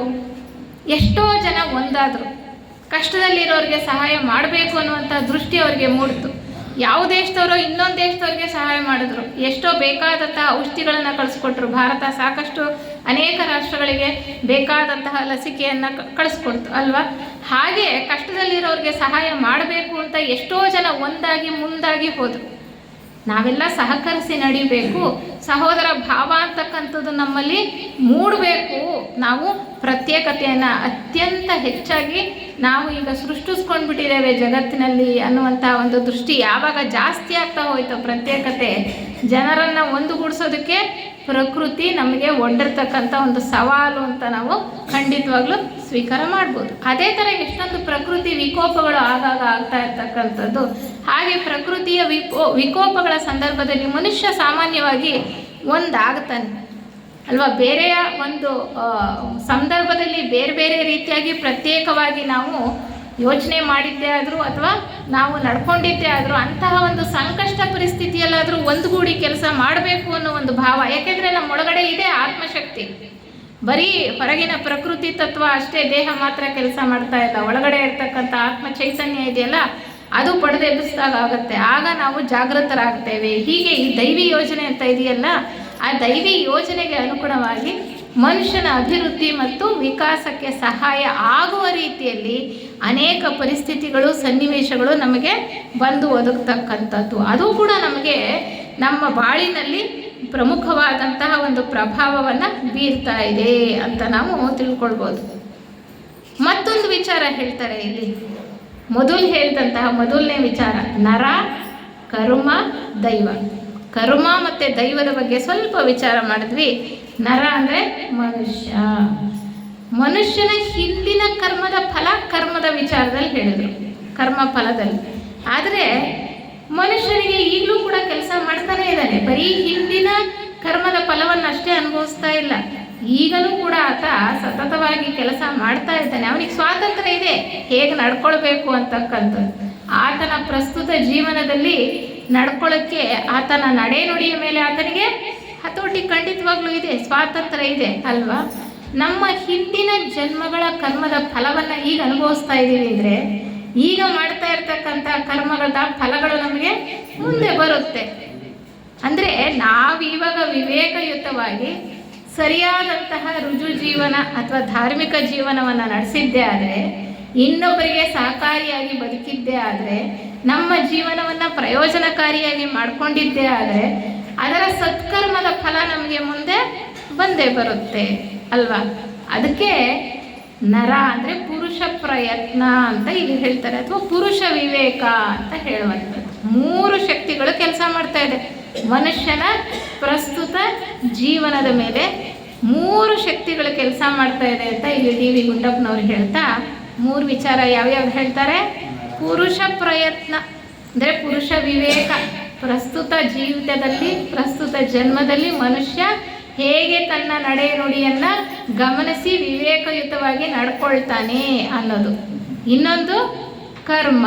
ಕರ್ಮ ಅಂದರೆ ಹಿಂದಿನ ಕರ್ಮ ಫಲಗಳನ್ನು ನಾವು ಅನುಭವಿಸ್ಬೇಕಾಗಿರ್ತಕ್ಕಂಥದ್ದು. ಬೇರೆ ಬೇರೆ ರೀತಿಯಲ್ಲಿ ನೋಡಿದ್ವಿ, ಸಂಚಿತ ಕರ್ಮ, ಪ್ರಾರಬ್ಧ ಕರ್ಮ, ಆಗಾಮಿ ಕರ್ಮ ಹೇಗೆ ಕೆಲಸ ಮಾಡ್ತಾ ಇದೆ. ಮೂರನೇದು ದೈವ, ದೈವದ ಆಜ್ಞೆ, ಆತನ ಒಂದು ಬೃಹತ್ ಯೋಜನೆಯಲ್ಲಿ ಹೇಗೆ ಕೆಲಸ ಕಾರ್ಯಗಳು ನಡೀತಾ ಇದೆ ಅನ್ನುವಂಥ ವಿಚಾರವನ್ನು ನೋಡ್ತಾ ಹೋದ್ವಿ. ಅದಕ್ಕೆ ಇಲ್ಲಿ 3 ಶಕ್ತಿಗಳು ಕೆಲಸ ಮಾಡ್ತಾ ಇರುವಾಗ ನಮಗೆ ಎಷ್ಟೋ ಸಾರಿ ಜೀವನದಲ್ಲಿ ಎದುರಾಗ್ತಕ್ಕಂಥ ಸಮಸ್ಯೆಗಳಿಗೆ, ಸನ್ನಿವೇಶಗಳಿಗೆ ಈ ಒಂದು ನಿಯಮ ಹೇಗಪ್ಪ ಕೆಲಸ ಮಾಡ್ತಾ ಇದೆ, ಕರ್ಮ ನಿಯಮ ಅಂತಕ್ಕಂಥದ್ದು ನಮಗೆ ಕೆಲವು ಸಾರಿ ಗೊಂದಲ ಆಗುತ್ತೆ ಅಲ್ವಾ. ಇದು ನಮ್ಮ ಹಿಂದಿನ ಜನ್ಮದ ಕರ್ಮಗಳ ಫಲವ, ಅಥವಾ ದೈವಿ ನಿಯಾಮಕವ, ಅಥವಾ ನನ್ನ ಪ್ರಯತ್ನದಿಂದ ಏನಾದರೂ ಇಲ್ಲಿ ನಾನು ಬದಲಾಯಿಸ್ಕೊಳ್ಳೋದಕ್ಕೆ ಸಾಧ್ಯವಾ, ಹೇಗೆ ಯಾವ ಪರಿಸ್ಥಿತಿಯಲ್ಲಿ ನಾನಿದ್ದೀನಿ ಅಂತಕ್ಕಂಥ ಗೊಂದಲ ಕಾಡುತ್ತಲ್ವ. ಅದಕ್ಕೆ ಹೇಳ್ತಾರೆ, ಇದು ತೊಡಕದಕ್ಕೆ ಸಹಜ ಅಂತ ಹೇಳ್ತಾ ಇದ್ದಾರೆ. ನರ, ಕರ್ಮ, ದೈವ 3 ಶಕ್ತಿಗಳು ಕೆಲಸ ಮಾಡ್ತಾ ಇರುವಾಗ ಅದನ್ನು ಅರ್ಥ ಮಾಡ್ಕೊಳ್ಳೋದಾಗಲಿ, ಅದನ್ನು ವಿಚಾರ ಮಾಡೋದಾಗಲಿ ಸ್ವಲ್ಪ ಕಷ್ಟಕರವಾಗಿರ್ತಕ್ಕಂಥದ್ದು ಅಂತ ಹೇಳ್ತಾ ತೊಡಕದಕ್ಕೆ ಸಹಜ ಅಂತ ಇಲ್ಲಿ ಗುಂಡಪ್ಪನವರು ನಮಗೆ ಹೇಳ್ತಾ ಹೋಗ್ತಾರೆ. ನಾವು ಈ ಭೂಮಿ ಮೇಲೆ ಅನೇಕ ಜನ್ಮಗಳನ್ನು ಪಡ್ಕೊಳ್ತಾ ಇದ್ದೇವೆ ಅಲ್ವಾ, ಅನೇಕ ಜನ್ಮಗಳನ್ನು ಪಡ್ಕೊಳ್ತಾ ಇದ್ದೇವೆ. ಆದರೂ ಕೂಡ ನಮಗೆ ಹಿಂದಿನ ಜನ್ಮಗಳ ನೆನಪಿದೆಯಾ? ಯಾವುದೂ ಇಲ್ಲ. ಹಿಂದಿನ ಜನ್ಮಗಳ ನೆನಪು ಇಲ್ಲ ಪ್ರಸ್ತುತ ಜನ್ಮದಲ್ಲಿ. ಹಾಗಾಗಿ ನಮಗೆ ಯಾವುದೋ ಒಂದು ಕಷ್ಟ ಅಥವಾ ನಷ್ಟ ಎದುರಾದಾಗ ನಮಗೆ ಯಾಕೆ ಈ ಕಷ್ಟ ಬಂತು, ಯಾಕೆ ಈ ಥರ ನಷ್ಟ ಆಯಿತು, ನಾನು ಧರ್ಮ ಮಾರ್ಗದಲ್ಲೇ ಹೋಗ್ತಾ ಇದ್ದೀನಲ್ಲ, ನನಗೆ ಯಾಕೆ ಕಷ್ಟ ಬರ್ತಾ ಇದೆ, ನನಗೆ ಯಾಕೆ ರೋಗ ಬರ್ತಾ ಇದೆ, ನಾನು ಯಾಕೆ ಇಷ್ಟು ನರಳ್ತಾ ಇದ್ದೀನಿ ಅಂತ ನಾವು ಅಂದ್ಕೊಳ್ತಾನೆ ಇರ್ತೀವಿ. ಯಾಕೆಂದರೆ ಹಿಂದೆ ನಾವು ಮಾಡಿರೋ ಕೆಲಸದ ಒಂದು ನೆನಪು ನಮಗೆ ಇರೋದಿಲ್ಲ. ಹಾಗಾಗಿ ನಾವು ಯಾಕೆ ನಮಗೇನೇ ಕಷ್ಟ, ಯಾಕೆ ನಮಗೇನೇ ಈ ರೀತಿಯ ಒಂದು ದುಃಖಕರವಾದಂತಹ ಪರಿಸ್ಥಿತಿ ಒದಗಿದೆ ಅಂತ ನಾವು ಪ್ರಶ್ನೆ ಮಾಡ್ಕೊಳ್ತೇವೆ. ಎಷ್ಟೋ ರೀತಿ ಇದು ಈ ಪ್ರಶ್ನೆ ನಮ್ಮನ್ನು ಕಾಡ್ತಕ್ಕಂಥದ್ದುಂಟು. ಅದಕ್ಕೆ ಥಿಯಾಸಫಿ ವಾಂಗ್ಮಯದಲ್ಲಿ ಭಾಳ ಚೆನ್ನಾಗಿ ಹೇಳ್ತಾರೆ, ಪುನರ್ಜನ್ಮ ನಿಯಮವನ್ನು ಚೆನ್ನಾಗಿ ಅರ್ಥ ಮಾಡ್ಕೊಳ್ಳಿ, ಪರಮಾತ್ಮನ ಸಂಸರಣ ಯೋಜನೆಯನ್ನು ಚೆನ್ನಾಗಿ ಅರ್ಥ ಮಾಡ್ಕೊಳ್ಳಿ, ಆಗ ಕರ್ಮ ನಿಯಮ ಹೇಗೆ ಕೆಲಸ ಮಾಡ್ತಾ ಇದೆ ಅನ್ನೋದು ಕೂಡ ನಿಮಗೆ ಅರ್ಥವಾಗುತ್ತೆ ಅನ್ನೋದನ್ನು ಹೇಳ್ತಾ ಹೋಗ್ತಾರೆ. ನಮಗೆ ಹಿಂದಿನ ಜನ್ಮಗಳು ನೆನಪಿಲ್ದಲೇ ಇರೋದರಿಂದ ನಾವೇನು ಮಾಡ್ತೀವಿ, ಏನಾದರೂ ಒಂದು ಕಷ್ಟ, ನಷ್ಟ, ದುಃಖ ಬಂದಾಗ ಏನು ಮಾಡ್ತೀವಿ, ನಾವೇನು ಮಾಡ್ತೀವಿ, ಬರೀ ನಮ್ಮ ಕರ್ಮ ಅಂತಾನೆ ಅನ್ಕೋತೀವ, ಯಾಕೆ ಬಂತು ಅಂತ ಅಂದ್ಕೋತೀವಿ. ಆಮೇಲೆ ಮತ್ತೇನು ಮಾಡ್ತೀವಿ, ಸಾಮಾನ್ಯವಾಗಿ ಏನು ಮಾಡ್ತೀವಿ, ಸ್ವಲ್ಪ ತಿಳಿದಿರ್ತಕ್ಕಂಥವ್ರು ಅಯ್ಯೋ ನನ್ನ ಕರ್ಮ ಏನೋ ನಾನು ತಪ್ಪು ಮಾಡಿದ್ದೆ ಅದಕ್ಕೆ ಅನ್ಕೋತಾರೆ. ಇನ್ನು ಸಾಮಾನ್ಯ ಜನ ಖಂಡಿತ ಅಲ್ವಾ, ಬೇರೆಯವ್ರ ಮೇಲೆ ಆರೋಪ ಮಾಡ್ತೀವಿ, ನಮ್ಮ ಸುತ್ತಮುತ್ತ ಇರೋರನ್ನ ದೂಷಿಸ್ತೇವೆ. ಅವ್ರೇನೋ ತಪ್ಪು ಮಾಡಿದ್ರು ಅದಕ್ಕೆ ನನಗೆ ಕಷ್ಟ ಬಂತು, ಅಥವಾ ಅವ್ರೇನೋ ನನಗೆ ತೊಂದರೆ ಮಾಡಿದ್ರು ಅದಕ್ಕೆ ನನಗೆ ನಷ್ಟ ಆಯಿತು. ಒಂದು ವ್ಯಾಪಾರದಲ್ಲಿ ನಷ್ಟ ಇರ್ಬೋದು, ಅಥವಾ ಒಂದು ಮನೆಯಲ್ಲಿ ಯಾವುದೋ ಒಂದು ಕಲಹ ಇರ್ಬೋದು, ನಂದೆಲ್ಲ ತಪ್ಪು, ಅವ್ರು ತಪ್ಪು ಮಾಡಿದ್ರು, ಅವರಿಂದ ನಾನು ಕಷ್ಟ ಅನುಭವಿಸ್ತಾ ಇದ್ದೀನಿ ಅಂತ ಅನ್ಕೋತೀವ ಇಲ್ವಾ. ತಿಳಿದಂಥವರು ಕೂಡ ಎಷ್ಟೋ ವಿಚಾರಗಳನ್ನು ತಿಳಿದಂಥವರು ಕೂಡ ಆ ಒಂದು ಕ್ಷಣದಲ್ಲಿ ಆ ಭಾವ ಬರುತ್ತೆ. ನಂತರ ನಿಧಾನವಾಗಿ ಕೂತ್ಕೊಂಡು ಯೋಚನೆ ಮಾಡಿದಾಗ ಅಲ್ಲ ಸರಿಯಲ್ಲ, ಇದನ್ನು ನಾನು ಸರಿಯಾಗಿ ಅರ್ಥೈಸ್ಕೊಳ್ಬೇಕು ಅನ್ನುವಂತಹ ಭಾವ ಮೂಡುತ್ತೆ. ಆದರೆ ಆ ಕ್ಷಣದಲ್ಲಿ ಏನು ಅನಿಸುತ್ತೆ, ನಂದೇನೂ ತಪ್ಪಿಲ್ಲ, ಬೇರೆಯವರೇ ತಪ್ಪು ಮಾಡ್ತಾ ಇರೋದು, ಆದರೂ ಕೂಡ ನನಗೆ ನಾನು ಶಿಕ್ಷೆಯನ್ನು ಅನುಭವಿಸ್ತಾ ಇದ್ದೀನಿ ಅಂತಕ್ಕಂಥ ಒಂದು ಭಾವ ಧೋರಣೆ ನಮ್ಮಲ್ಲಿ ಮೂಡುತ್ತೆ. ಏನು ಮಾಡ್ತೀವಿ, ನಮ್ಮ ತಂದೆ ತಾಯಿಯರನ್ನು ದೂಷಿಸ್ತೀವಿ. ನಾವು ಯಾಕೆ ಇಂಥ ಕುಟುಂಬದಲ್ಲಿ ಹುಟ್ಟಿದ್ವಿ, ಇಂಥ ತಂದೆ ತಾಯಿಗಳನ್ನು ನಾವು ಯಾಕೆ ಪಡ್ಕೊಂಡ್ವಿ ಅಂತ ನಮ್ಗೆ ಅನಿಸುತ್ತೆ. ಅಥವಾ ಯಾವುದೋ ಒಂದು ರೋಗಗಳು ಕಾಡಿದಾಗ ಅನುವಂಶೀಯ ಕಾಯಿಲೆಗಳಿರುತ್ತೆ, ಇದು ನಂದಲ್ಲ ತಪ್ಪು, ನಮ್ಮ ತಂದೆ ತಾಯಿಯರದೇ ತಪ್ಪು, ಅವರಿಂದ ನನಗೆ ಬಂದಿರತಕ್ಕಂತಹ ರೋಗ, ಅವರ ಬಳುವಳಿ ನಮಗೆ ಅಂತ ಅಂದ್ಕೊಂಡ್ಬಿಡ್ತೀವಿ. ಹೌದಾ, ಅವರಿಂದ ಅವ್ರ ತಪ್ಪು. ಅಥವಾ ಎಷ್ಟೋ ಸರಿ ಹೇಳ್ತಕ್ಕಂಥದ್ದು ಉಂಟು ಅಲ್ವಾ, ತಂದೆ ತಾಯಿಗಳು ಮಾಡಿದ ತಪ್ಪನ್ನು ಮಗ ಅನುಭವಿಸ್ತಾನೆ ಅಂತಕ್ಕಂಥದ್ದು, ಅಥವಾ ಮಗ ಮಾಡೋ ತಪ್ಪನ್ನು ತಂದೆ ತಾಯಿಗಳು ಅನುಭವಿಸ್ತಾರೆ. ಈ ರೀತಿ ನಾವು ಲೋಕಾರೂಢಿ ಎಷ್ಟೋ ಮಾತುಗಳನ್ನು ಆಡ್ತಾ ಇರ್ತೇವೆ. ಆಗ ಬರೀ ಸುತ್ತಮುತ್ತಲಿರೋರನ್ನ, ತಂದೆ ತಾಯಿಗಳನ್ನು, ಸ್ನೇಹಿತರನ್ನು ಮಾತ್ರ ದೂಷಿಸಲ್ಲ, ಇನ್ನೂ ಏನನ್ನು ದೂಷಿಸ್ತೇವೆ, ಇನ್ಯಾರನ್ನು ದೂಷಿಸ್ತೇವೆ, ದೇವ್ರನ್ನು ದೂಷಿಸ್ತೇವೆ. ದೇವ್ರ ಕಣ್ಣಿಲ್ಲ, ದೇವ್ರಿಗೆ ಎಲ್ಲಿದೆ ಕಣ್ಣು? ದೇವ್ರಿಗೆ ಕಣ್ಣೇ ಇಲ್ಲ. ನಾನು ಇಷ್ಟು ಚೆನ್ನಾಗಿದ್ರು, ಇಷ್ಟು ಚೆನ್ನಾಗಿ ಕೆಲಸ ಮಾಡಿಕೊಂಡು ನಾನು ಸತ್ಯವಂತನಾಗಿದ್ರು, ಪ್ರಾಮಾಣಿಕವಾಗಿ ಕೆಲಸ ಮಾಡ್ತಾಯಿದ್ರು, ಆ ಪರಮಾತ್ಮನ ಕಣ್ಣಿಲ್ಲಪ್ಪ ನನಗೆ, ಇಲ್ದಲೇ ಇರ್ತಕ್ಕಂಥ ಕಷ್ಟ ಎಲ್ಲ ಕೊಟ್ಬಿಟ್ಟಿದ್ದಾನೆ ಅಂತ ಪರಮಾತ್ಮನನ್ನು ಕೂಡ ದೂಷಿಸ್ತೇವೆ. ಅದು ಸರಿನಾ ಅನ್ನೋದನ್ನು ನಾವು ಸ್ವಲ್ಪ ವಿಚಾರ ಮಾಡಬೇಕು. ಅದು ಬಹಳ ಮುಖ್ಯ ಅಂತ ಹೇಳ್ತಕ್ಕಂಥದ್ದು. ಸರಿ ತಪ್ಪುಗಳ ವಿವೇಚನೆಯನ್ನು ಕೂಡ ಕಳ್ಕೊಂಡ್ಬಿಡ್ತೇವೆ. ದೇವರನ್ನು ದೂಷಿಸ್ತೀವಿ, ತಂದೆ ತಾಯಿಗಳನ್ನು ದೂಷಿಸ್ತೀವಿ, ನಮ್ಮ ಪರಿಸ್ಥಿತಿಗಳನ್ನು ದೂಷಿಸ್ತೀವಿ, ಸುತ್ತಮುತ್ತ ಇರೋರನ್ನ, ಬಂಧು ಬಾಂಧವರನ್ನ ಎಲ್ಲರನ್ನೂ ಕೂಡ ದೂಷಣೆ ಮಾಡೋದಕ್ಕೆ ಪ್ರಾರಂಭ ಮಾಡಿಬಿಡ್ತೀವಿ ಅಂತ ಹೇಳ್ತಾರೆ. ಏಕೆಂದರೆ ನಮಗೆ ಒಂದು ಜೀವನದಲ್ಲಿ ಸರಿಯಾದಂತಹ ಗುರಿ ಇಲ್ಲ. ಇದೆಯಾ? ಬರೀ ಲೌಕಿಕದ ಗುರಿ ಅಷ್ಟೇ. ಹಣ ಸಂಪಾದನೆ ಮಾಡಬೇಕು, ಮನೆ ಕಟ್ಟಬೇಕು, ಇಲ್ಲ ಚೆನ್ನಾಗಿರಬೇಕು, ಸುಖವಾಗಿರಬೇಕು, ಇಂತಹ ಆಸೆ ಆಕಾಂಕ್ಷೆಗಳು, ಉದ್ದೇಶಗಳು, ಮಕ್ಕಳನ್ನು ಚೆನ್ನಾಗಿ ಬೆಳೆಸಬೇಕು, ಅವ್ರಿಗೊಂದು ವಿದ್ಯಾಭ್ಯಾಸ ಕೊಡಬೇಕು, ಅವ್ರು ಚೆನ್ನಾಗಿ ದುಡಿಬೇಕು, ಆಸ್ತಿ ಪಾಸ್ತಿ ಮಾಡಬೇಕು, ಕೊನೆಗೆ ನಮ್ಮನ್ನು ಚೆನ್ನಾಗಿ ನೋಡ್ಕೊಳ್ಬೇಕು, ಅಷ್ಟೇ ಜೀವನದ ಉದ್ದೇಶ. ಅದಕ್ಕಿಂತ ಉನ್ನತವಾದ ಉದ್ದೇಶ ಏನಾದರೂ ನಾವು ಇಟ್ಕೊಂಡಿದ್ದೀವ? ಇಟ್ಕೊಳ್ಬೇಕಾದ್ದು ಭಾಳ ಅವಶ್ಯಕತೆ ಇದೆ ಅಲ್ವಾ? ಅದು ಸ್ವಲ್ಪ ನಾವು ವಿಚಾರ ಮಾಡಿದಾಗ ನಮಗೆ ಗೊತ್ತಾಗ್ತಕ್ಕಂಥದ್ದು. ಈ ಬರೀ ಲೌಕಿಕದ ಒಂದು ವ್ಯವಹಾರ ಅಷ್ಟೇ ಅಲ್ಲ, ನಮಗೆ ಇನ್ನೂ ಉನ್ನತವಾದಂತಹ ಒಂದು ಗುರಿ ಇದೆ. ನಾವು ಪರಮಾತ್ಮನ ಒಂದು ಅಂಶ, ಅಲ್ಲಿಗೆ ಹೋಗಿ ಸೇರಬೇಕು. ಆ ಒಂದು ವಿವೇಚನೆ, ಆ ಒಂದು ಜ್ಞಾನ ಇಲ್ದಲೇ ಇರುವಾಗ, ಅಜ್ಞಾನದಲ್ಲಿರುವಾಗ, ಗುರಿನೇ ಇಲ್ದಲೇ ಇರುವಾಗ, ಗೊತ್ತು ಗುರಿ ಇಲ್ಲ, ಮೊದಲು ಕೊನೆ ಇಲ್ಲ, ದರ್ಬಾರ್ ಮಾಡ್ತಾ ಇದ್ದೇವೆ ಅಲ್ವಾ? ಈ ದರ್ಬಾರು ಅದಕ್ಕೆ ಹೇಳ್ತಾರೆ, ಗೊತ್ತು ಗುರಿ ಇಲ್ಲದ ಮೊದಲು ಕೊನೆ ಇರದ ದರ್ಬಾರಿನಲ್ಲಿ ಸರಿ ಏನೋ ತಪ್ಪೇನೋ ಮಂಕುತಿಮ್ಮ ಅಂತ. ಯಾವ್ದು ಸರಿನೋ ಯಾವ್ದು ತಪ್ಪೋ ಕೊನೆಗೆ ಯೋಚನೆ ಮಾಡಿ ಏನು ಮಾಡ್ತೀವಿ? ಬಿಟ್ಬಿಡ್ತೀವಿ. ಯಾವ್ದು ಸರಿನೋ ಯಾವ್ದು ತಪ್ಪೋ ಗೊತ್ತಿಲ್ಲ, ಆದರೂ ನಾವೇ ಸರಿ ಅಂತ ಸಾಮಾನ್ಯವಾಗಿ ನಾವು ಅಂದ್ಕೊಳ್ತಕ್ಕಂಥದ್ದು. ನಮ್ಮ ಮೇಲೆ ಏನು ಹಾಕೊಳ್ಳಲ್ಲ, ಬೇರೆಯವ್ರ ಮೇಲೇನೆ ಹಾಕೋದು ಸಹಜ. ಖಂಡಿತ ಅಲ್ವಾ? ಆದರೆ ಬೇರೆಯವ್ರ ಮೇಲೆ ತಪ್ಪನ್ನು ಹಾಕೋದ್ರಲ್ಲಿ ಎಷ್ಟು ಅರ್ಥ ಇದೆ ಅನ್ನೋದನ್ನು ನಾವು ಸ್ವಲ್ಪ ವಿಮರ್ಶೆ ಮಾಡಬೇಕಾಗಿದೆ, ವಿಚಾರ ಮಾಡಬೇಕಾಗಿದೆ ಅನ್ನುವಂತಹ ವಿಚಾರದಲ್ಲಿ ಗುಂಡಪ್ಪನವರು ಈ ಒಂದು ಕಗ್ಗದಲ್ಲಿ 3 ಶಕ್ತಿಗಳ ಬಗ್ಗೆ ನಮಗೆ ವಿಚಾರ ಮಾಡ್ತಾರೆ. ನರ, ಕರ್ಮ, ದೈವ ಅಂತ. ಇನ್ನೊಂದು ಕಗ್ಗದಲ್ಲಿ ಏನು ಹೇಳ್ತಾರೆ ನೋಡೋಣ. ಈ ಕರ್ಮ ನಿಯಮ ಅಥವಾ ರಹಸ್ಯದ ಬಗ್ಗೆ ಅನೇಕ ಕಗ್ಗಗಳಿದೆ. ಕೆಲವು ಕಗ್ಗಗಳನ್ನು ಮಾತ್ರ ಆರಿಸ್ಕೊಂಡು ಈ ದಿನ ವಿಚಾರ ಮಾಡ್ತಕ್ಕಂಥ ಪ್ರಯತ್ನವನ್ನು ಮಾಡ್ತಾ ಇದ್ದೇವೆ. ಇನ್ನೊಂದು ಕಗ್ಗ ನೋಡೋಣ.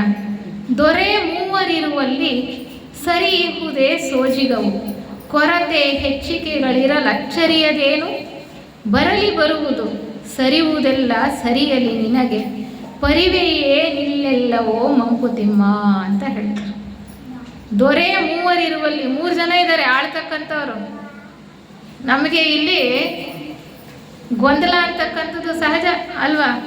ಸರಿ ಇಹುದೇ ಸೋಜಿಗವು, ಎಲ್ಲ ಸರಿ ಇದೆ ಅಂತ ಅಂದುಕೊಳ್ಳೋದು ಭಾಳ ಸೋಜಿಕಕರವಾದಂತಹ ವಿಚಾರ. ಎಲ್ಲ ಸರಿ ಅಂತ ಅನಿಸೋದೇ ಇಲ್ಲ ಖಂಡಿತವಾಗ್ಲೂ.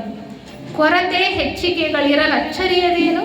ಕೆಲವು ವಿಚಾರಗಳಲ್ಲಿ ಕೊರತೆ ಇರುತ್ತೆ, ಕೆಲವು ವಿಚಾರಗಳಲ್ಲಿ ಹೆಚ್ಚಿರುತ್ತೆ.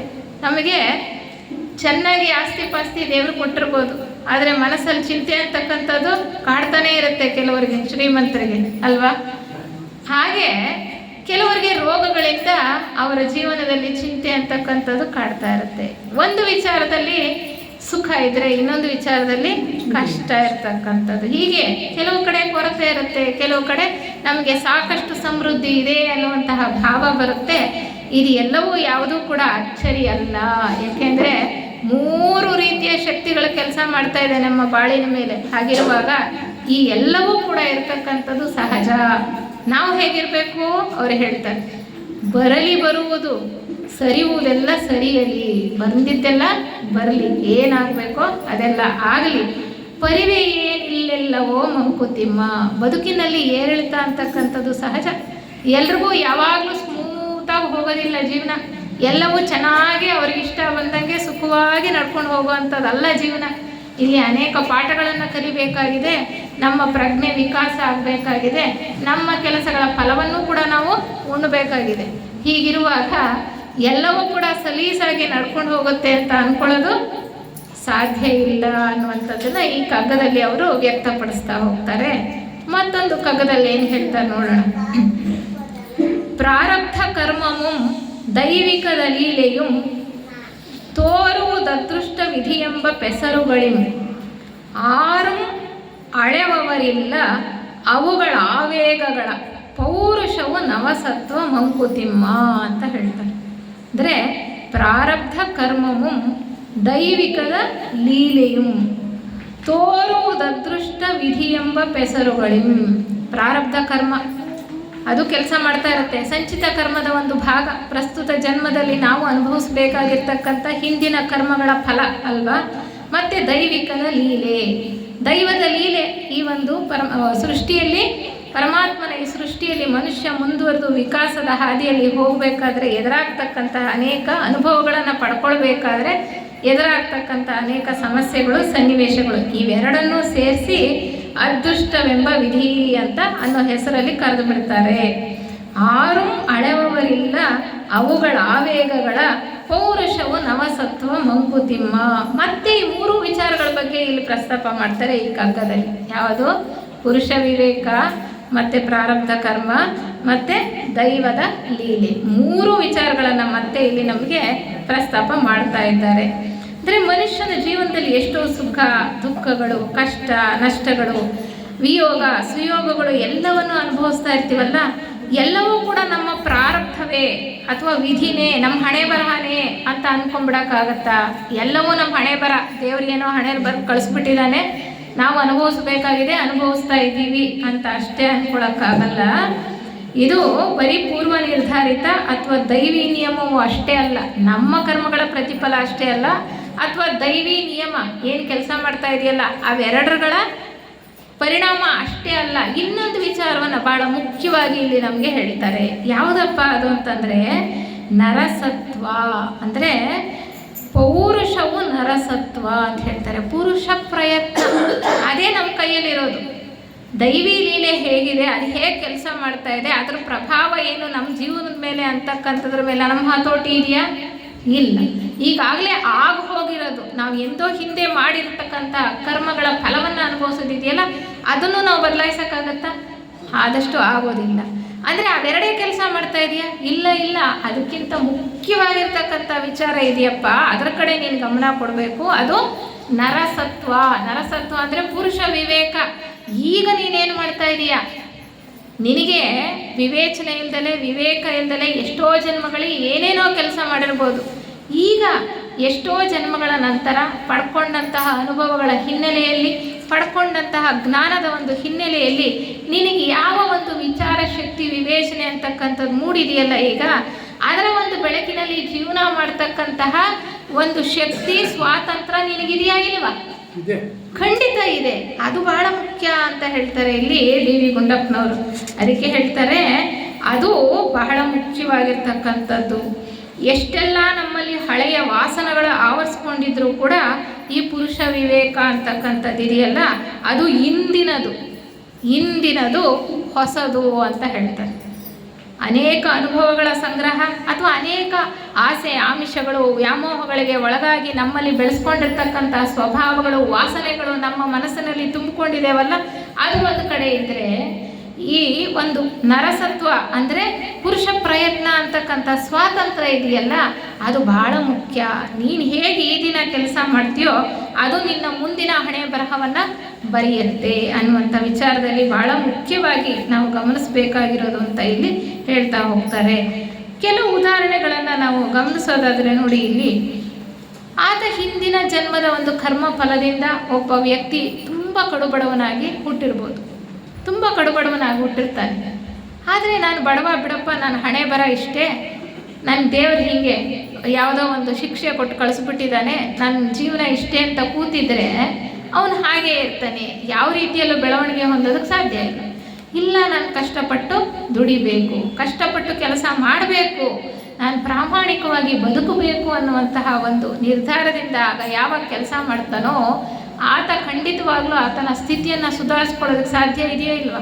ಖಂಡಿತವಾಗ್ಲೂ ತನ್ನ ಪರಿಸ್ಥಿತಿಗಳನ್ನು ಸುಧಾರಿಸ್ಕೊಳ್ಬಹುದು ಅನ್ನುವಂಥ ವಿಚಾರವನ್ನು ನಾವು ಚೆನ್ನಾಗಿ ತಿಳ್ಕೊಳ್ಬೇಕು. ಅದಕ್ಕೆ ಇಲ್ಲಿ ಥಿಯಾಸಫಿ ವಾಂಗ್ಮಯದಲ್ಲಿ ಹೇಳುವಾಗ ಪ್ರಾರಬ್ಧ ಕರ್ಮದಲ್ಲಿ 3 ರೀತಿ ಹೇಳ್ತಾರೆ. ಯಾವ್ಯಾವುದದು? ದೃಢ ಕರ್ಮ, ಅದೃಢ ಕರ್ಮ, ದೃಢ ಕರ್ಮ ಅಂತ ಹೇಳ್ತಾರೆ. ದೃಢ ಕರ್ಮ ಅಂದರೆ ಬದಲಾಯಿಸೋಕ್ಕಾಗಲ್ಲ. ನಾವು ಯಾವುದೋ ಒಂದು ಕುಟುಂಬದಲ್ಲಿ ಹುಟ್ಟಿರ್ತೇವೆ, ಯಾವುದೋ ತಂದೆ ತಾಯಿಗಳ ಹೊಟ್ಟೆಯಲ್ಲಿ ಹುಟ್ಟಿರ್ತೇವೆ, ಅದು ಎಲ್ಲವೂ ಕೂಡ ನಮ್ಮ ಋಣ ಇದೆ. ಆ ಕರ್ಮ ಋಣ ಶೇಷದಿಂದ ನಾವು ಹುಟ್ಟಿರ್ತೇವೆ. ಅದನ್ನು ಬದಲಾಯಿಸಕ್ಕೆ ಸಾಧ್ಯನಾ? ಬದಲಾಯಿಸಕ್ಕೆ ಸಾಧ್ಯ ಇಲ್ಲ. ಅದೃಢ ಕರ್ಮ, ಯಾವುದೋ ಒಂದು ನಮ್ಮ ರೋಗದಿಂದನೋ ಏನರಿಂದನೋ ನರಳ್ತಾ ಇರ್ತೇವೆ, ಅಥವಾ ಯಾವುದೋ ಒಂದು ವ್ಯಾಮೋಹನ ಬೆಳೆಸ್ಕೊಂಡಿರ್ತೇವೆ ಹಿಂದಿನ ಒಂದು ಕೆಲಸ ಕಾರ್ಯಗಳು ಆಕರ್ಷಣೆಗಳಿಂದ. ಆ ಒಂದು ವ್ಯಾಮೋಹ ಅಥವಾ ಒಂದು ವಾಂಛೆ ಏನು ಬೆಳೆಸ್ಕೊಂಡಿರ್ತೀವಲ್ಲ, ಅದರಿಂದ ನಮ್ಗೆ ಯಾವುದೋ ಒಂದು ಕಾಯಿಲೆಗಳು ಅಂತಕ್ಕಂಥದ್ದು ಬಂದಿರ್ಬೋದು. ಆ ಕಾಯಿಲೆ ಬಂದಾಗ ನಾವು ಅಯ್ಯೋ ನನ್ನ ಕರ್ಮ ಇಷ್ಟೇ, ನನಗೇನು ಮಾಡೋಕ್ಕಾಗಲ್ಲ, ಅದನ್ನು ಅನುಭವಿಸ್ಬೇಕು ಅಂತ ಕೈ ಚೆಲ್ಲಿ ಕೂತ್ರೆ ನಾವು ಯಾವುದೇ ಒಂದು ರೀತಿಯಲ್ಲಿ ಸಮಾಧಾನಕರವಾದಂಥ ಜೀವನವನ್ನು ನಡೆಸೋಕ್ಕೆ ಸಾಧ್ಯ ಇಲ್ಲ. ಆ ಒಂದು ರೋಗ ಬಂದಾಗ ನಾನು ಏನು ಮಾಡಬೇಕು, ಅದನ್ನು ಮಾಡ್ತಾ ಹೋದರೆ ನನ್ನ ಜೀವನವನ್ನು ನಾನು ಸುಧಾರಿಸ್ಕೊಂಡ್ರೆ, ಉದಾಹರಣೆಗೆ ಡಯಾಬಿಟಿಸ್ ಅಂತ ಇಟ್ಕೊಳ್ಳೋಣ ಅಲ್ವಾ. ಆ ಡಯಾಬಿಟಿಸ್ ಇದೆ, ಅಯ್ಯೋ ನನ್ನ ಕರ್ಮ ಬಿಡಪ್ಪ, ಅದಕ್ಕೆ ನಾನೇನು ಮಾಡೋಕ್ಕಾಗುತ್ತೆ, ನಾನು ತಿಂತಾನೇ ಇರ್ತೀನಿ, ನನ್ನ ಸ್ವಭಾವ ಅದು, ನನಗೆ ಆಸೆ, ನಾನು ಸ್ವೀಟ್ ತಿಂತೀನಿ, ಎಲ್ಲ ಚೆನ್ನಾಗಿ ಊಟ ಮಾಡ್ತೀನಿ, ಎಲ್ಲ ಮಾಡ್ತೀನಿ, ನನ್ನ ಜೀವನ ಶೈಲಿಯನ್ನು ನಾನು ಬದಲಾಯಿಸ್ಕೊಳ್ಳೋದಿಲ್ಲ, ನಾನು ಯಾವುದೋ ಒಂದು ವ್ಯಾಯಾಮ ಮಾಡಲ್ಲ, ಯಾವುದೋ ಅಭ್ಯಾಸಗಳು ಬೇಡ, ನನಗೇನೋ ಒಂದು ವಿಧಿ ಬರೆದಿದೆ ಆಗಲಿ ಅಂತ ಬಿಡೋಕ್ಕಾಗಲ್ಲ. ಬಿಡೋವಂಥವ್ರು ಇರ್ತಾರೆ ಕೆಲವರು. ಇಲ್ಲ, ಬುದ್ಧಿವಂತಿಕೆಯಿಂದ ಇಲ್ಲ, ನಾನು ನನ್ನ ಜೀವನ ಕ್ರಮವನ್ನು ಸುಧಾರಿಸ್ಕೊಳ್ಬೇಕು ಅಂತ ನಾವು ಪ್ರಯತ್ನ ಪಟ್ಟು ನಮ್ಮ ಜೀವನವನ್ನು ಸುಧಾರಿಸ್ಕೊಳ್ತಕ್ಕಂಥ ಪ್ರಯತ್ನ ಮಾಡಿದ್ರೆ, ನಮ್ಮ ಆಹಾರದಲ್ಲಿ ಸಂಯಮವನ್ನು ಸಾಧಿಸ್ತಕ್ಕಂಥದ್ದು, ನಮ್ಮ ಜೀವನ ಶೈಲಿಯನ್ನು ಬದಲಾಯಿಸ್ಕೊಳ್ತಕ್ಕಂಥದ್ದು ಮಾಡ್ತಾ ಹೋದರೆ ಆ ರೋಗದ ತೀವ್ರತೆಯನ್ನು ಎಷ್ಟೊಂದು ನಾವು ತಗ್ಗಿಸ್ಕೊಳ್ಬೋದಲ್ವ. ಅದನ್ನು ಒಂದು ದೃಢ ಕರ್ಮಕ್ಕೆ ನಾವು ಹೋಲಿಸ್ಬೋದು. ಸ್ವಲ್ಪ ಮಟ್ಟಿಗೆ ನಾವು ಅನುಭವಿಸ್ಲೇಬೇಕು, ಆದರೆ ಸ್ವಲ್ಪ ಮಟ್ಟಿಗೆ ಅದನ್ನು ನಾವು ಬದಲಾವಣೆನೂ ಕೂಡ ಮಾಡ್ಕೊಳ್ಬೋದು. ಹೆಂಗೆ ಅನ್ನೋದು ಭಾಳ ಚೆನ್ನಾಗಿ ಹೇಳ್ತಾರೆ. ಈ ಕರ್ಮ ನಿಯಮ ಕೆಲಸ ಹೇಗೆ ಮಾಡುತ್ತೆ ವೈಜ್ಞಾನಿಕ ದೃಷ್ಟಿಯಲ್ಲಿ ಅಂತ ಹೇಳೋದಾದರೆ, action and reaction are equal and opposite ಅಂತ ಹೇಳ್ತಾರೆ. ನಾವು ಯಾವ ತೀವ್ರತೆಯಿಂದ ಯಾವ ರೀತಿಯಲ್ಲಿ ಯಾವ ವಿಧವಾದಂಥ ಕರ್ಮವನ್ನು ಮಾಡ್ತೀವೋ ಅದೇ ವೇಗವಾಗಿ, ಅಷ್ಟೇ ತೀವ್ರತರವಾಗಿ, ಅದೇ ದಿಕ್ಕಿನಲ್ಲಿ ವಾಪಸ್ಸು ನಮಗೆ ಬಂದು ಹೊಡೆಯುತ್ತೆ ಅಥವಾ ಸೇರುತ್ತೆ ಅನ್ನುವಂಥದ್ದು. Action and reaction are equal and opposite. ಅಂದರೆ ಈಗ ನಾವು ಗೋಡೆಗೆ ಒಂದು ಚೆಂಡು ಹೊಡಿತೀವಿ ಅಂತ ಇಟ್ಕೊಳ್ಳಿ, ರಭಸವಾಗಿ ಹೊಡಿತೀವಿ, ಅಷ್ಟೇ ರಭಸದಿಂದ ಬಂದು ನಮಗೆ ತಗಲುತ್ತೆ. ಆದರೆ ಆ ಚೆಂಡು ವಾಪಸ್ ಬರುವಾಗ ಇನ್ನೊಂದು ಶಕ್ತಿಯ ಪ್ರಯೋಗ ಮಾಡಿದ್ರೆ, ನಾವು ಇನ್ನೊಂದು ಶಕ್ತಿಯ ಪ್ರಯೋಗ ಮಾಡ್ತೀವಿ ಅಂತ ಇಟ್ಕೊಳ್ಳಿ. ಈಗ ಬಾಲ್ ಹಾಕ್ತೀವಿ ಚೆಂಡು ವಾಪಸ್ ಬರ್ತಾ ಇದೆ, ಅದು ನಮ್ಮನ್ನು ತಲುಪೋದಕ್ಕೂ ಮುಂಚೆ ನಾವು ಇನ್ನೊಂದು ದಿಕ್ಕಿನಿಂದ ಇನ್ನೊಂದು ಶಕ್ತಿಯನ್ನು, ಬಲವನ್ನು ಉಪಯೋಗಿಸ್ತೇವೆ ಅಥವಾ ಅದನ್ನು ತಡೆಯೋ ಪ್ರಯತ್ನ ಮಾಡ್ತೇವೆ. ಆಗೇನಾಗುತ್ತೆ, ಅದು ಗತಿನೂ ಕಡಿಮೆ ಆಗುತ್ತೆ ಅಥವಾ ದಿಕ್ಕು ಕೂಡ ಬದಲಾಯಿಸುತ್ತೆ ಅಲ್ವಾ. ಹಾಗೆ ನಮ್ಮ ಪ್ರಯತ್ನ ಅಂತಕ್ಕಂಥದ್ದು ನಮ್ಮ ಪರಿಸ್ಥಿತಿಗಳನ್ನು ಸುಧಾರಿಸ್ಕೊಳ್ಳೋದಕ್ಕೆ ಸಾಧ್ಯ ಅನ್ನುವಂಥ ವಿಚಾರದಲ್ಲಿ ನಾವು ತಿಳ್ಕೊಳ್ತಾ ಹೋಗ್ಬೋದಾಗಿದೆ. ಇನ್ನು ಕೆಲವು ಕಗ್ಗಗಳನ್ನು ನಾವು ಇಲ್ಲಿ ನೋಡ್ಬೋದಾಗಿದೆ. ಯಾವುದಪ್ಪ ಅಂದರೆ, ಇನ್ನೊಂದು ಕಗ್ಗ ನೋಡೋಣ. ಕರವೆರಡ ಅದೃಷ್ಟಕ್ಕೆ ನರನ ಪೂರ್ವಿಕ ಒಂದು, ಪೆರತೊಂದು ನವಸೃಷ್ಟಿ ಸತ್ವವ ಬೊಗಸೆ, ಧರಿಸಿಹುದು ಮನುಜ ಜೀವಿತವನ್ ಅದರೊತ್ತಡದೆ ಪರಿದಾಟ ನಮಗೆಲ್ಲ ಮಂಕುತಿಮ್ಮ ಅಂತ ಹೇಳ್ತಾರೆ. ಕರವೆರಡ ಅದೃಷ್ಟಕ್ಕೆ ನರನ ಪೂರ್ವಿಕ ಒಂದು, ಪೆರತೊಂದು ನವಸೃಷ್ಟಿ ಸತ್ವವ ಬೊಗಸೆ, ಧರಿಸಿಹುದು ಮನುಜ ಜೀವಿತವನ್ ಅದರೊತ್ತಡಕ್ಕೆ ಪರಿದಾಟ ನಮಗೆಲ್ಲ ಮಂಕುತಿಮ್ಮ. ಅದೃಷ್ಟ ಅಂತ ಹೇಳ್ತೀವಲ್ಲ, ಏನಾದರೂ ನಮಗೆ ಒಳ್ಳೆ ಲಾಟ್ರಿ ಹೊಡೆದ್ರೆ, ಇಲ್ಲ ದುಡ್ಡು ಸಿಕ್ಕಿದ್ರೆ, ಸಂಪಾದನೆ ಚೆನ್ನಾಗಾದರೆ ಅದೃಷ್ಟ ಅಂತೀವಿ, ಇಲ್ಲ ಏನೋ ನಮಗೆ ನಷ್ಟ ಆದರೆ, ಲಾಸ್ ಆದರೆ ದುರಾದೃಷ್ಟ ಅಂತೀವಿ. ಒಟ್ಟಿನಲ್ಲಿ ಎರಡೂ ವಿಧಿ, ಹಣೆ ಬರಹ ಅನ್ನುವ ರೀತಿಯಲ್ಲಿ ನಾವು ಹೇಳ್ತಾ ಹೋಗ್ತೀವಿ ಅಲ್ವಾ. ಆದರೆ ಇದು ಎರಡಕ್ಕೆ ಎರಡು ಕೈ ಇದೆ ಅಂತ ಹೇಳ್ತಾರೆ ಅವರು. ಕರವೆರಡು ಅದೃಷ್ಟಕ್ಕೆ, ಈ ಅದೃಷ್ಟ ಅಂತ ನಾವೇನು ಹೇಳ್ತೀವಲ್ಲ, ವಿಧಿ ಹಣೆ ಬರಹ ಅಂತ ಹೇಳ್ತೀವಲ್ಲ, ಈಗಾಗಲೇ ನಮ್ಗೆ ಇನ್ನೊಂದು ಕಗ್ಗದಲ್ಲಿ ಹೇಳಿದ್ರು, ಎರಡು ನೂಲೆಳೆಗಳ ಹೆಣಿಗೆಯ ಹಾಗಿದೆ ಅಂತ. ಅದೇ ರೀತಿ ಇಲ್ಲಿ ಎರಡು ಕೈಗಳ ಕೆಲಸ ಮಾಡ್ತಾ ಇದೆ ಅಂತ ಹೇಳ್ತಾರೆ. ನಮ್ಮ ಈ ಪರದಾಟಕ್ಕೆ ಎರಡು ಶಕ್ತಿಗಳ ಕೆಲಸ ಮಾಡ್ತಾ ಇದೆ. ಆ ಎರಡು ಶಕ್ತಿಗಳ ಒತ್ತಡಕ್ಕೆ ನಾವು ಸಿಕ್ಕಾಕೊಂಡು ಪರದಾಡ್ತಾ ಇದ್ದೀವಿ ಅಂತ ಇಲ್ಲಿ ಈ ಕಗ್ಗದಲ್ಲಿ ಡಿ ವಿ ಜಿ ಅವರು ಹೇಳ್ತಕ್ಕಂಥದ್ದು. ಒಂದು ಒತ್ತಡ ಯಾವುದಪ್ಪ ಅಂತಂದರೆ, ಮನುಷ್ಯನ ಪೂರ್ವಿಕ ಹಿಂದಿನ ಜನ್ಮದ ಕರ್ಮಫಲ. ಎಷ್ಟು ಪೂರ್ವಿಕ ಅಂದರೆ ಅಲ್ಲಿ ಇನ್ನೂ ಒಂದು ರೀತಿಯಲ್ಲಿ ಅವರು ಹೇಳ್ತಾ ಹೋಗ್ತಾರೆ. ಯಾವ ರೀತಿಯಲ್ಲಿ ಹೇಳ್ತಾರೆ ಅಂದರೆ, ನಾವು ಬೆಳೆಸ್ಕೊಂಡಿರ್ತಕ್ಕಂಥ ಸ್ವಭಾವ, ಅನೇಕ ಜನ್ಮಗಳಿಂದ ಬೆಳೆಸ್ಕೊಂಡು ಬಂದಿರತಕ್ಕಂಥ ಒಂದು ಗುಣ ಸ್ವಭಾವಗಳಿರುತ್ತಲ್ವ, ಇನ್ನೊಬ್ಬರಿಗೆ ಸಹಾಯ ಮಾಡ್ತಕ್ಕಂಥ ದೃಷ್ಟಿ ಇರ್ಬೋದು, ಅಥವಾ ಇನ್ನೊಬ್ಬರು ನೋಡಿ ನಾವು ಹೊಟ್ಟೆ ಕಿಚ್ಚು ಪಡ್ತಕ್ಕಂತಹ ಒಂದು ಸ್ವಭಾವವನ್ನು ಬೆಳೆಸ್ಕೊಂಡಿರ್ಬೋದು, ಅಥವಾ ನಮ್ಮ ಸ್ವಾರ್ಥ ಜಾಸ್ತಿ ಆಗಿರ್ತಕ್ಕಂಥ ಸ್ವಭಾವ, ಏನೋ ಸ್ವಭಾವಗಳಿಗೆ ಈ ರೀತಿ ನಾವು ಬೆಳೆಸ್ಕೊಂಡ್ಬಿಟ್ಟಿರ್ತೀವಿ, ವ್ಯಾಮೋಹಗಳಿಗೆ ಒಳಗಾಗಿ.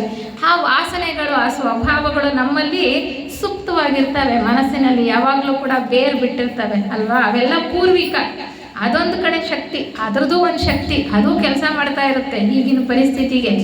ಇನ್ನೊಂದು ಯಾವುದು ಅಂದರೆ ಪೌರುಷದ ನವಸತ್ವ ಅಂತ ಹೇಳ್ತಾರೆ. ನಾವೀಗಾಗಲೇ ತಿಳ್ಕೊಂಡ ಹಾಗೆ ಪುರುಷ ವಿವೇಕ ಅಂದರೆ ಮನುಷ್ಯನ ಪ್ರಸ್ತುತದ ಪ್ರಯತ್ನ, ಅದು ಇನ್ನೊಂದು ಕೈ. ಎರಡು ಶಕ್ತಿಗಳು ನಮ್ಮಲ್ಲಿ ಈಗಾಗಲೇ ಬೇರೂರಿರ್ತಕ್ಕಂತಹ ವಾಸನೆಗಳು, ಗುಣ ಸ್ವಭಾವಗಳು ಒಂದು ಕಡೆ ಆದರೆ, ನಾವು ಎಚ್ಚೆತ್ಕೊಂಡು ಈಗ ಮಾಡ್ತಕ್ಕಂತಹ ಪ್ರಯತ್ನ ಅಲ್ವಾ. ಒಂದು ಎರಡು ಕೈಗಳು ಅಂತ ಇಲ್ಲಿ ಹೇಳ್ತಾರೆ. ಒಂದು ಕೈ ಮೇಲಕ್ಕೆ ಎಳಿತಾ ಇದ್ರೆ, ಇನ್ನೊಂದು ಕೈ ಕೆಳಮುಖವಾಗಿ ಎಳಿತಾ ಇದೆ. ಅಂದರೆ ನಮ್ಮ ಗುಣ ಸ್ವಭಾವಗಳು, ಹಿಂದಿನ ಗುಣ ಸ್ವಭಾವಗಳು ನಮ್ಮನ್ನು ಒಂದು ಕಡೆ ಜಗ್ಗುತ್ತಾ ಇದೆ. ಆದರೆ ನಮ್ಮ ಈಗಿನ ಪ್ರಯತ್ನ ಸರಿದಾರಿಯಲ್ಲಿ ಹೋಗಬೇಕು ಅನ್ನೋ ವಿವೇಕ ಮೂಡಿದಾಗ ನಮ್ಮಂಥವರ ಒಂದು ಪರಿಸ್ಥಿತಿ, ಇಲ್ಲ ಬೇಡ ಅದನ್ನು ಬಿಟ್ಟು ಸರಿಯಾದ ದಾರಿಯಲ್ಲಿ ಹೋಗಬೇಕು ಅನ್ನೋ ಏನು ಪ್ರಯತ್ನ ಮಾಡ್ತೀವಲ್ಲ, ಆ ಒಂದು ಪ್ರಯತ್ನದ ಒಂದು ಶಕ್ತಿ. ಹೀಗೆ ಎರಡು ಶಕ್ತಿಗಳು ಕೆಲಸ ಮಾಡ್ತಾ ಇದೆ ಅಂತ ಹೇಳ್ತಾ ಎರಡು ಕೈಗಳಿಗೆ ಹೋಲಿಸ್ತಾರೆ. ಇಲ್ಲಪ್ಪ ನಂದು ಹುಟ್ಟುಗುಣ ಸುಟ್ಟರು ಹೋಗಲ್ಲ, ನಾವು ಹೇಳ್ತೀವಲ್ಲ, ಈ ಕಾಫಿ ಚಟ ನಂಗೆ ಬಿಡೋಕ್ಕಾಗಲ್ಲ, ನನಗೆ ಚೆನ್ನಾಗಿ ಅಭ್ಯಾಸ ಆಗ್ಬಿಟ್ಟಿದೆ ಚಿಕ್ಕನಿಂದ, ನನಗೆಲ್ಲಿ ಬಿಡೋಕ್ಕಾಗುತ್ತೆ, ಬಿಡೋಕ್ಕಾಗಲ್ಲ ಅಂದ್ಕೊಂಡ್ರೆ ಬಿಡೋಕ್ಕಾಗಲ್ಲ, ಅದು ನನ್ನ ಆರೋಗ್ಯಕ್ಕೆ ಒಳ್ಳೆಯದಲ್ಲ, ನಾನು ಬಿಡ್ತೀನಿ ಅಂತ ಪ್ರಯತ್ನ ಮಾಡಿದ್ರೆ ಬಿಡೋಕ್ಕೆ ಸಾಧ್ಯ ಇದೆ ಅಲ್ವಾ. ನೋಡಿ, ಎರಡು ಹೆಂಗೆ ಶಕ್ತಿಗಳು ಹೆಂಗೆ ಕೆಲಸ ಮಾಡುತ್ತೆ. ಆದರೆ ಅಲ್ಲಿ ವಿವೇಚನೆ ಬೇಕು, ವಿವೇಕ, ಯಾವುದು ಸರಿ ಯಾವ್ದು ತಪ್ಪು. ನಾನು ಅದೇ ನನಗೆ ಯಾವಾಗಲಿಂದನೋ ಸ್ವಭಾವ ಇದೆ, ಅಥವಾ ನಾನು ಅದಕ್ಕೆ ಚಟ ಕಂಟ್ಕೊಂಡ್ಬಿಟ್ಟಿದ್ದೀನಿ, ಅಥವಾ ಅದನ್ನು ಕುಡಿದ್ರೇ ನನ್ನ ತಲೆನೋವು ಹೋಗೋದು, ನಂಗೆ ಅದು ಕುಡಿದಿದ್ರೆ ಸಮಾಧಾನನೇ ಇಲ್ಲ ಅನ್ನುವಂಥ ಭಾವವನ್ನು ನಾವು ಬೆಳೆಸ್ಕೊಂಡು ಅದನ್ನೇ ಮುಂದುವರಿಸ್ಕೊಂಡು ಹೋದರೆ ಅದು ನಮ್ಮ ಆರೋಗ್ಯಕ್ಕೆ ಹಾನಿಕರ ಆಗ್ತಕ್ಕಂತಹ ಸಂಭವಗಳು ಖಂಡಿತವಾಗ್ಲೂ ಕಾಲಾಂತರದಲ್ಲಿ ಇದ್ದೇ ಇದೆ. ಇಲ್ಲ, ಅದು ಬೇಡ, ನಾನು ಬಿಡ್ತೇನೆ, ನನ್ನ ಜೀವನವನ್ನು ಸರಿ ಮಾಡಿಕೊಳ್ಬೇಕು, ನಾನು ಆರೋಗ್ಯವನ್ನು ಸುಧಾರಿಸ್ಕೊಳ್ಬೇಕು ಅನ್ನೋ ಪ್ರಯತ್ನವನ್ನು ಮಾಡ್ತಾ ಹೋದರೆ ನಮ್ಮ ಆರೋಗ್ಯ ಸುಧಾರಿಸ್ಕೊಳ್ಳೋದಕ್ಕೆ ಸಾಧ್ಯ ಇದೆ. ಅಂದರೆ ನಾವು ಯಾವ ಕೈಗೆ ಹೆಚ್ಚು ಶಕ್ತಿಯನ್ನು ಕೊಡ್ತೀವೋ ಆ ಕೈ ಹೆಚ್ಚು ಶಕ್ತಿಯುತವಾಗಿ ಕೆಲಸ ಮಾಡಿ. ನಮ್ಮ ಹಿಂದಿನ ಸ್ವಭಾವ ಹಾಗೆ, ಹುಟ್ಟುಗುಣ ಸುಟ್ಟರೂ ಹೋಗಲ್ಲ ಅಂದ್ಕೊಂಡು ಹಾಗೆ ಇದ್ದರೆ ಕೆಲವ್ರಿಗೆ ಹಾಗೆ ಅಲ್ವಾ. ನನ್ನ ಸೋಮಾರಿತನ ಕೆಲವರಿಗೆ, ಅಯ್ಯೋ ನನಗಿದೇನಪ್ಪ ನನ್ನ ಸ್ವಭಾವ ಹೀಗೆ, ನಂಗೆ ಸೋಮಾರಿತನ, ನಂಗೆ ಬೇಗ ಇದು ಕೆಲಸ ಮಾಡೋಕ್ಕಾಗಲ್ಲ, ನನ್ನ ಗುಣನೇ ಹೀಗೆ, ಏನು ಮಾಡೋಕ್ಕಾಗಲ್ಲ ಅಂತ ಅಂದ್ಕೊಳ್ಳೋದಲ್ಲ. ಅದಕ್ಕೆ ಸರಿಯಾದ ರೀತಿಯಲ್ಲಿ ಅದಕ್ಕೆ ವಿರುದ್ಧವಾಗಿ ಸರಿಯಾಗಿ ಕೆಲಸ ಮಾಡ್ತಕ್ಕಂಥ ಮನೋಭಾವವನ್ನು ನಾವು ಬೆಳೆಸ್ಕೊಂಡ್ರೆ ಮಾತ್ರ ಅದರಿಂದ ನಾವು ಬಿಡಿಸ್ಕೊಳ್ಳೋದಕ್ಕೆ ಸಾಧ್ಯ. ಅದಕ್ಕೆ ಹೇಳ್ತಾರೆ ಈ ಎರಡು ಕೈಗಳು ಇಲ್ಲಿ ಕೆಲಸ ಮಾಡ್ತಾ ಇದೆ. ಆದರೆ ಈಗ ಒಂದು ಕೈ ಕೆಲಸ ಮಾಡೋಗಿದೆ ಮೊದಲೇನೆ, ಅದ್ರ ಫಲವನ್ನು ನಾವು ಅನುಭವಿಸ್ತಾ ಇದ್ವಿ. ಆದರೆ ಇನ್ನೊಂದು ಕೈ ಈಗ ಕೆಲಸ ಮಾಡ್ತಾ ಇದೆ. ಅದಕ್ಕೆ ನವಸತ್ವ, ಪೌರುಷದ ನವಸತ್ವ ಅಂತ ಹೇಳ್ತಾ ಆ ಕರ್ಮದ ವಿವೇಕ ಮೂಡಿ ವಿಹಿತ ಕರ್ಮವನ್ನು ಮಾಡ್ತಾ ಹೋದರೆ ಭವಿಷ್ಯದಲ್ಲಿ ಅದರ ಪರಿಸ್ಥಿತಿ ಅಂತಕ್ಕಂಥದ್ದು ಉತ್ತಮವಾಗಿರುತ್ತೆ. ಅದಕ್ಕೆ ಹೇಳ್ತಾರೆ ಅದೃಷ್ಟಕ್ಕೆ ಈ ಎರಡು ಕೈಗಳು. ಎರಡೂ ಕೈಗಳಿಗೆ ಶಕ್ತಿ ಕೊಟ್ಟಿರೋದು ಯಾರು? ನಾವೇ. ಹಿಂದಿನ ಒಂದು ಕರ್ಮ ಫಲವನ್ನು ಅನುಭವಿಸ್ತಾ ಇದ್ವಿ ಅಂದರೆ ಕರ್ಮಗಳು ಯಾರು ಕಾರಣ? ನಾವೇ. ನಾವಿಂಥ ವ್ಯಾಮೋಹಗಳನ್ನು, ವಾಸನೆಗಳನ್ನು ಬೆಳೆಸ್ಕೊಂಡಿದ್ವಿ ಅಂದರೆ ಅದಕ್ಕೆ ಯಾರು ಕಾರಣ? ನಾವೇ. ಅದು ಪರಮಾತ್ಮ ಕೊಟ್ಟಿರೋದಲ್ಲ, ನಾವೇ ಕಾರಣ. ಅಂದರೆ ಅದನ್ನು ಸರಿ ಮಾಡ್ಕೊಳ್ಬೇಕು ಅನ್ನೋ ಪ್ರಯತ್ನ ಮಾಡ್ತಾ ಇನ್ನೊಂದು ಕೈ ನಾವು ಬಲಪಡಿಸ್ಕೊಳಕ್ಕೆ ಹೋಗ್ತಿದ್ದೀವಲ್ಲ, ಅಲ್ಲಿ ಯಾರು ಕೆಲಸ ಮಾಡ್ತಾ ಇದ್ದಾರೆ? ನಾವೇ. ಅದು ನಾವೇ. ಅದೇ ಎರಡು ಕೈಗಳಿಗೂ ಶಕ್ತಿ ಕೊಟ್ಟಿರೋದು ಯಾರು? ನಾವೇ. ಎರಡು ಕೈಗಳು ನಮ್ಮದೇ. ಯಾವ ಕೈಗೆ ನಾವು ಹೆಚ್ಚು ಶಕ್ತಿಯನ್ನು ಕೊಡ್ತೀವೋ ಆ ಕಡೆ ಹೋಗೋದಕ್ಕೆ ಸಾಧ್ಯ ಅನ್ನುವಂಥ ರೀತಿಯಲ್ಲಿ ಇಲ್ಲಿ ನಮಗೆ ಹೇಳ್ತಾ ಇರ್ತಾರೆ. ಮುಂದೆ ಇನ್ನೊಂದು ಕಗ್ಗದಲ್ಲಿ ಹೇಳ್ತಾರೆ, ವಿಧಿಯ ಹೊರೆಗಳನ್ನು ತಪ್ಪಿಸಿಕೊಳ್ಳುವವನೆಲ್ಲಿಹನು, ಬೆದರಿಕೆಯ ನದರಿಂದ ನೀಗಿಪನು ಸಖನು, ಎದೆಯ ನುಕ್ಕಾಗಿಸು ಆನಿಸು ಬೆನ್ನ, ತುಟಿಯ ಬಿಗಿ ವಿಧಿ ಅಗಸ, ನೀಂ ಕತ್ತೆ ಮಂಕುತಿಮ್ಮ ಅಂತ. ಆಗೋಗಿರೋದು ಏನು ನಾವು ಕರ್ಮಫಲವನ್ನು ಅನುಭವಿಸ್ತಾ ಇದ್ದೀವಲ್ಲ, ಅದನ್ನು ತಪ್ಪಿಸ್ಕೊಳ್ಳೋದಕ್ಕೆ ಸಾಧ್ಯ ಇಲ್ಲ. ಹೊರೆನ ಹೊತ್ಕೊಂಡಿದ್ದೇವೆ. ಆದರೆ ಅದರ ಭಾರವನ್ನು ಹೆಂಗೆ ಕಡಿಮೆ ಮಾಡ್ಕೊಳ್ಬೋದು ಅಂತಂದರೆ, ಆ ಒಂದು ಭಯ ಅನುಭವಿಸ್ತಾ ಇರುವಾಗ ಆ ಭಯ, ಆತಂಕಗಳಿಂದ ಎಲ್ಲ ನಾವು ಎಷ್ಟು ವಿಚಲಿತವಾಗಿರ್ತೀವಲ್ಲ, ಅದನ್ನು ಹೇಗೆ ನಾವು ಸರಿಪಡಿಸ್ಕೊಳ್ಬೋದು ಅಂದರೆ, ನೀಗಿಪನು ಬೆದರಿಕೆಯ ಅದರಿಂದ ನೀಗಿಪನು ಸಖನು ಅಂತಾನೆ. ಸಖ ಅಂತಂದರೆ ಸ್ನೇಹಿತ ಅಂತ ಸಾಮಾನ್ಯವಾಗಿ ಅಂದ್ಕೊಳ್ಳೋದು.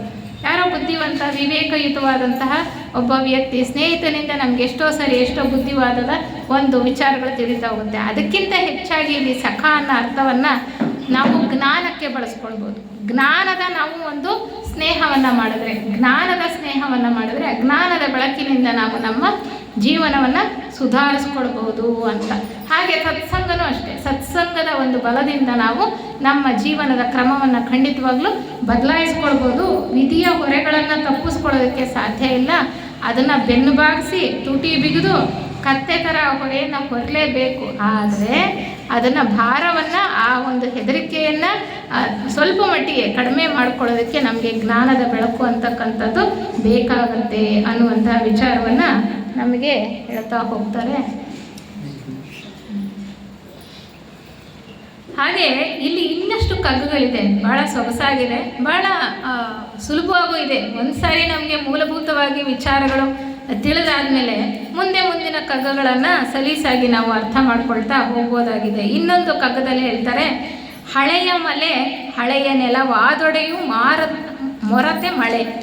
ಹಳೆಯ ಮಲೆ ಹಳೆಯ ನೆಲವಾದೊಡೆಯು ಮೊರತೆ ಮಳೆ. ಹೊಳೆ ನೀರಿನಾವಗಂ ಹೊಸದಾಗಿಸುವ ಓಲ್. ಹಳೆಯ ಕರ್ಮವ ಹೊಸದು ಕೊಚ್ಚಿ ಪೌರುಷ ನದಿಯ ಬೆಳೆಯುವುದು ನವತೆಯಲ್ಲಿ ಮಂಕುತಿಮ್ಮ ಅಂತ ಹೇಳ್ತಾರೆ. ಅಂದರೆ ಈ ಪ್ರಪಂಚದಲ್ಲಿ ನಾವು ನೋಡ್ತಾ ಇರ್ತಕ್ಕಂಥದ್ದು ಎಲ್ಲ ನೆಲ ಹಳೆಯದೇ ಬೆಟ್ಟ ಗುಡ್ಡಗಳೆಲ್ಲ. ಆದರೆ ಆ ಬೆಟ್ಟದ ಮೇಲಿಂದ ಹರಿದು ಬರ್ತಕ್ಕಂಥ ನೀರು, ಆಕಾಶದಿಂದ ಬೀಳ್ತಕ್ಕಂಥ ಮಳೆಯಿಂದ ಹರಿದು ಬರ್ತಕ್ಕಂಥ ನೀರು ಹರಿತಾ ಇರೋದ್ರಿಂದ ಅದು ಹೇಗಿರುತ್ತೆ? ಅದು ಹೊಸದಾಗೇ ಇರುತ್ತೆ. ಅದೇನು ಕೂಡ ಹಳೆಯ ನೆಲದ ಮೇಲೆ, ಬೆಟ್ಟದ ಮೇಲೆ, ಮಣ್ಣಿನ ಮೇಲೆ ಬಿದ್ದರೂ ಕೂಡ ಅದು ಕಲ್ಮಶ ಆಗೋದಿಲ್ಲ, ಅಥವಾ ಅದು ಹರಿತಾ ಹರಿತಾ ಹರಿತಾ ಪರಿಶುದ್ಧವಾಗುತ್ತೆ ಅನ್ನೋ ರೀತಿಯಲ್ಲಿ ಏನು ಹೇಳ್ತಾರೆ ಇಲ್ಲಿ ನಾವು ಅರ್ಥ ಮಾಡ್ಕೊಳ್ಬೇಕು. ಅಂದರೆ ನಾವು ಎಷ್ಟೋ ಕಾಲದಿಂದ ಪ್ರಾಚೀನ ಕರ್ಮವನ್ನು ಸಂಗ್ರಹ ಮಾಡ್ಕೊಳ್ತಾ ಬಂದಿರ್ತೀವಲ್ಲ, ಅದನ್ನೆಲ್ಲವನ್ನು ಕೂಡ ನಾವು ಕಳ್ಕೊಳ್ಬೇಕು. ಕರ್ಮಶೇಷರಾಗೋ ತನಕ ನಮಗೆ ಮುಕ್ತಿ ಅಂತಕ್ಕಂಥದ್ದಿಲ್ಲ ಮನುಷ್ಯನಿಗೆ. ಅದನ್ನು ಕಳ್ಕೊಳ್ಬೇಕು ಅಥವಾ ಸರಿಯಾದ ರೀತಿಯಲ್ಲಿ ನಾವು ನಿವಾರಿಸ್ಕೊಳ್ಬೇಕು ಅಂದರೆ ಹೊಸದಾಗಿ ನಾವು ಕರ್ಮ ಮಾಡ್ತಾ ಇರ್ತೀವಲ್ಲ, ಅದನ್ನು ಮಳೆಗೆ ಉಪಯೋಗಿಸ್ತಾ ಇದ್ದಾರೆ. ಸತತವಾಗಿ ನಾವು ಕರ್ಮ ಮಾಡ್ತಾ ಇದ್ದೀವಿ ಅಂದರೆ ಅದು ಹರಿತಾ ಇರ್ತಕ್ಕಂಥ ನೀರಿನ ಹಾಗೆ. ಒಳ್ಳೆಯ ಕರ್ಮವನ್ನು ನಾವು ಮಾಡ್ತಾ ಹೋದರೆ ಹಳೆಯ ಕರ್ಮ ಏನಾಗುತ್ತೆ? ಕೊಚ್ಕೊಂಡು ಹೋಗುತ್ತೆ ಅಂತಾರೆ. ಹಳೆಯ ಕರ್ಮವನ್ನು ಕೊಚ್ಕೊಂಡು ಹೋಗ್ತಕ್ಕಂಥ ಶಕ್ತಿ ಇದೆ. ಏನಕ್ಕೆ?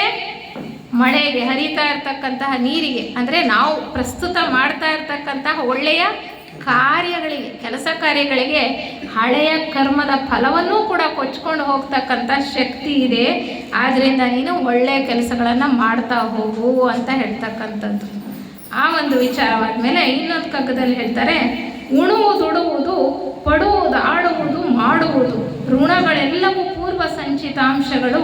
ಹಣೆಯೊಳದು ಲಿಖಿತ ಮಿರೆಯು ವಾಚಿಸುವನಿಲ್ಲ, ಗೊಣಗಾಟ ಒಳಿಸುವುದೇ ಮಂಕುತಿಮ್ಮ ಅಂತ ಹೇಳ್ತಾರೆ. ನಾವು ಉಡೋದಾಗಲಿ, ಉಣ್ಣೋದಾಗಲಿ, ನಾವು ಪಡ್ತಕ್ಕಂಥ ಸುಖ, ಸಂತೋಷ ಅಥವಾ ದುಃಖವಾಗಲಿ ಎಲ್ಲವೂ ಕೂಡ ನಮ್ಮ ಹಿಂದಿನ ಕರ್ಮ ಫಲಗಳು, ಋಣಗಳು ಅಲ್ವಾ? ಅವೆಲ್ಲವೂ ಕೂಡ ಅವು ಪೂರ್ವ ಸಂಚಿತಾಂಶಗಳು.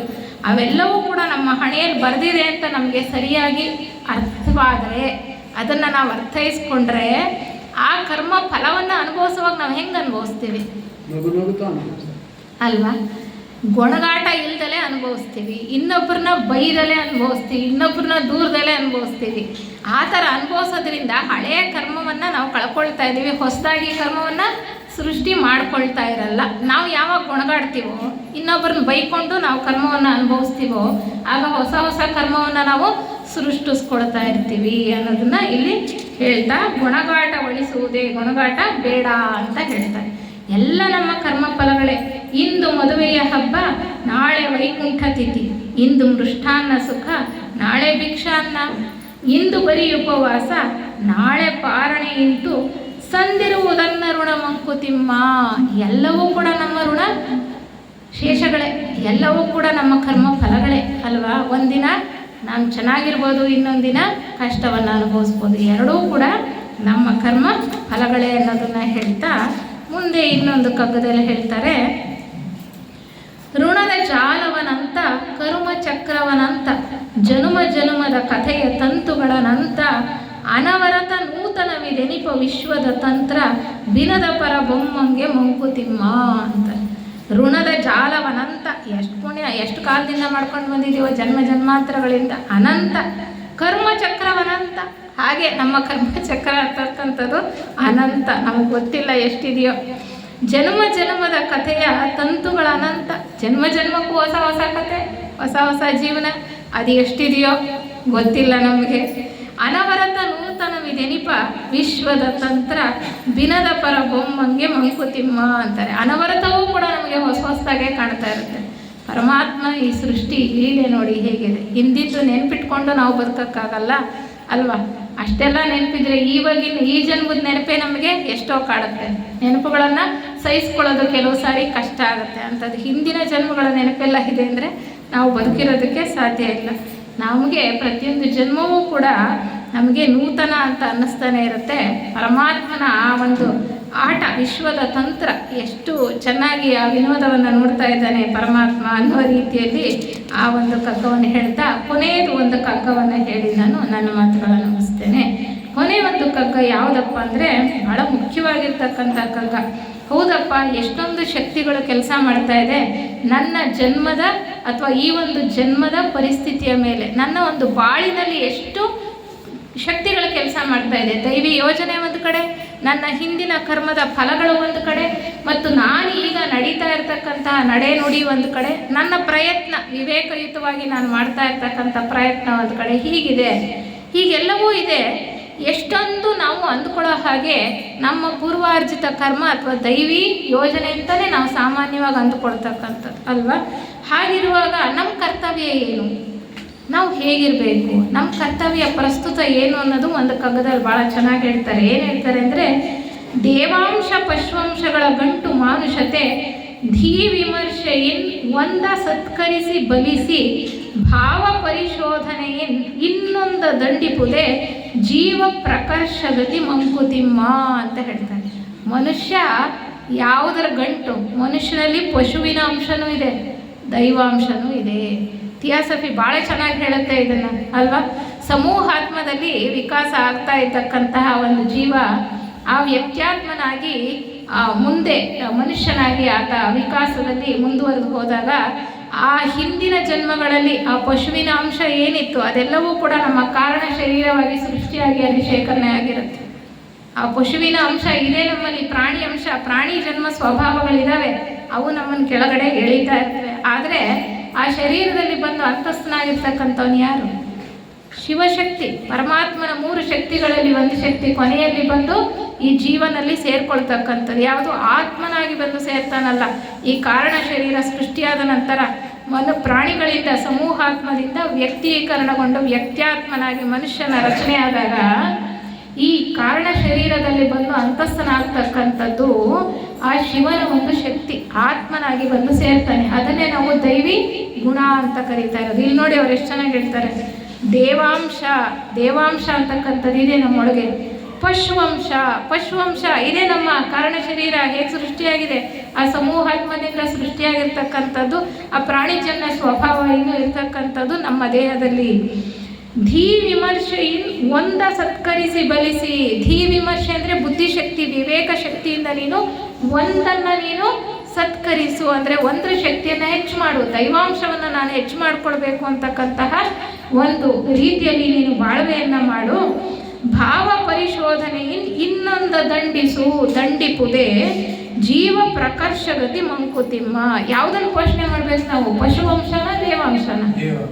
ದೇವಾಂಶವನ್ನು ನಾವು ಪೋಷಣೆ ಮಾಡ್ತಾ ಸದ್ಗುಣಗಳನ್ನು ನಮ್ಮಲ್ಲಿ ಅಳವಡಿಸ್ಕೊಳ್ತಾ ಆ ಒಂದು ವಿವೇಕಯುತವಾದಂತಹ ಜೀವನವನ್ನು ಆ ಬುದ್ಧಿ ಪ್ರಜ್ಞೆಯಲ್ಲಿ ನಮಗೆ ಮೂಡ್ತಕ್ಕಂತಹ ಅಂತಃಸ್ಫುರಣೆಯಿಂದ ಬರ್ತಕ್ಕಂತಹ ಆ ಒಂದು ಶಕ್ತಿಯಲ್ಲಿ ಆ ವಿಚಾರದಲ್ಲಿ ನಮ್ಮ ಜೀವನವನ್ನು ಸುಧಾರಿಸ್ಕೊಳ್ತಾ ಹೋಗ್ತಕ್ಕಂಥದ್ದೇ ನಾವು ಮಾಡಬೇಕಾಗಿರ್ತಕ್ಕಂಥ ಕೆಲಸ ಪ್ರಸ್ತುತ ಅನ್ನುವಂಥ ವಿಚಾರವನ್ನು ಬಹಳ ಚೆನ್ನಾಗಿ ಹೇಳ್ತಾರೆ. ಈ ಕ್ಷಣವೂ ದೈವಾಂಶ ಅಂತಕ್ಕಂಥದ್ದು ನಮ್ಮನ್ನು ಯಾವ ಕಡೆ ಎಳೆಯುತ್ತೆ? ಮೇಲಕ್ಕೆ ಎಳೆಯುತ್ತೆ, ಕೆಳಕ್ಕೆ ಎಳೆಯುತ್ತೆ, ಮೇಲಕ್ಕೆ ಎಳೆಯುತ್ತೆ, ಮೇಲೆ ಎಳೆಯುತ್ತೆ. ಪಾಶವು ಕೆಳಕ್ಕೆ ಸೆಳೆಯುತ್ತಾ ಇರುತ್ತೆ. ಪಶುವಂಶ, ಅರಿಷಡ್ ವರ್ಗಗಳು ಅಲ್ವಾ, ಅವೆಲ್ಲವೂ ಕೂಡ ನಮ್ಮನ್ನು ಎಲ್ಲಿ ಎಳೀತಾ ಇರ್ತವೆ? ಕೆಳಗೆ, ಈ ಕೆಳಗಿನ ಲೋಕಗಳಿಗೆ ಎಳೀತಾ ಇರುತ್ತೆ. ಅದಕ್ಕೆ ಹೇಳ್ತಾರೆ ಅವ್ರು ಭಾಳ ಚೆನ್ನಾಗಿ ಹೇಳ್ತಾರೆ, ಮನುಷ್ಯನನ್ನ ಪ್ರಕೃತಿ ತನ್ನ ಜಿಡ್ಡು ಕಂಬದ ಮೇಲೆ ಇರಿಸಿದಾಳೆ ಅಂತಾರೆ. ಕಂಬ, ಅದಕ್ಕೆ ಎಣ್ಣೆ ಹಚ್ಬಿಟ್ಟಿದ್ದಾರೆ, ಅದನ್ನ ಪ್ರಕೃತಿಗೆ ಹೋಲಿಸ್ತಾ ಇದ್ದಾರೆ. ಎಣ್ಣೆ ಹಚ್ಚಿರೋ ಕಂಬ, ಈ ತೇರುಗಳು ಜಾತ್ರೆಗಳು ಆದಾಗ ಹಚ್ಚಿರ್ತಾರೆ ನೋಡಿ, ಅದನ್ನು ಹತ್ಕೊಂಡು ಹೋಗ್ಬೇಕು ಅಂದರೆ ಅಷ್ಟೊಂದು ಸುಲಭದ ಕೆಲಸನ ಮೇಲಕ್ಕೆ ಹೋಗೋದು ಕೆಳಗೆ ಹಾಗೆ ನಮ್ಮ ಜೀವನ ಆಗಿರೋದು. ಮೇಲಕ್ಕೆ ಹೋಗೋದು ಕೆಳಗಡೆ ಜಾರ್ಕೊಂಡು ಬಂದು ಬೀಳೋದು. ಹಾಗಾಗಬಾರ್ದು ಅಂತಂದರೆ ಆ ರೀತಿ ಅದಕ್ಕೆ ಹೇಳ್ತಾರೆ ಆಧ್ಯಾತ್ಮ ಪಥ ಅಂತಕ್ಕಂಥದ್ದು ಚೂಪಾದ ಕತ್ತಿಯ ಅಲಗಿನ ಮೇಲೆ ನಡೆದ ಹಾಗೆ ಅಂತ. ಅದನ್ನು ಇಲ್ಲಿ ಏನು ಹೋಲಿಸ್ತಾ ಇದ್ದಾರೆ, ಜಿಡ್ಡು ಕಂಬ ಅಂದರೆ ಎಣ್ಣೆನ ಹಚ್ಚಿರ್ತಕ್ಕಂಥ ಕಂಬ. ಆಗಿದೆ ಪ್ರಕೃತಿ ಅಂತಹ ಒಂದು ಸವಾಲನ್ನು ನಮ್ಮ ಮುಂದೆ ಇಟ್ಟಿದ್ದಾಳೆ. ಇದನ್ನು ಏರ್ ಹೋಗ್ತಕ್ಕಂತಹ ಒಂದು ಪ್ರಯತ್ನವನ್ನು ಮನುಷ್ಯನಾದವನು ಮಾಡಬೇಕು. ಏಕೆಂದರೆ ಪರಮಾತ್ಮ ತನ್ನ ಎಲ್ಲ ಶಕ್ತಿ ವಿಶೇಷಗಳನ್ನು ಮನುಷ್ಯನಿಗೆ ಕೊಟ್ಬಿಟ್ಟಿದ್ದಾನೆ. ಪ್ರಾಣಿ ವರ್ಗದ ತನಕ ಬರೀ ಬ್ರಹ್ಮ ಚೈತನ್ಯ ಮತ್ತು ವಿಷ್ಣು ಚೈತನ್ಯ ಅಷ್ಟೇ ಕೆಲಸ ಮಾಡ್ತಾ ಇದ್ದಿತ್ತು. ಮನುಷ್ಯ ವರ್ಗಕ್ಕೆ ಬಂದ ನಂತರ ಶಿವಶಕ್ತಿನೂ ಬಂದು ಸೇರಿಕೊಳ್ಳುತ್ತೆ. ಅಂದರೆ 3 ಮುಖಗಳಲ್ಲಿ ವ್ಯಕ್ತನಾಗಿರ್ತಕ್ಕಂಥ ಪರಮಾತ್ಮನ 3 ಶಕ್ತಿಗಳು ಮನುಷ್ಯನಲ್ಲಿ ಬಂದು ಅಂತಸ್ಥವಾಗಿದೆ, ಬೀಜ ರೂಪದಲ್ಲಿದೆ. ಆ ದೇವಾಂಶವನ್ನು ಗುರುತಿಸಿ ಅದು ಅಭಿವ್ಯಕ್ತವಾಗೋದಕ್ಕೆ ನಾವು ಯಾವ ರೀತಿ ಜೀವನವನ್ನು ನಡೆಸಬೇಕು, ಆ ರೀತಿ ಜೀವನವನ್ನು ನಡೆಸ್ತಕ್ಕಂಥ ಪ್ರಯತ್ನವನ್ನು ನಾವು ಮಾಡಲೇಬೇಕು. ಆ ಸ್ವಾತಂತ್ರ್ಯ ನಮಗೆ ಖಂಡಿತ ಇದೆ. ಅದನ್ನೇ ಅವರು ಪುರುಷ ವಿವೇಕ ಅಥವಾ ನರಸತ್ವ ಅಂತ ಹೇಳ್ತಾ ಇರ್ತಕ್ಕಂಥದ್ದು.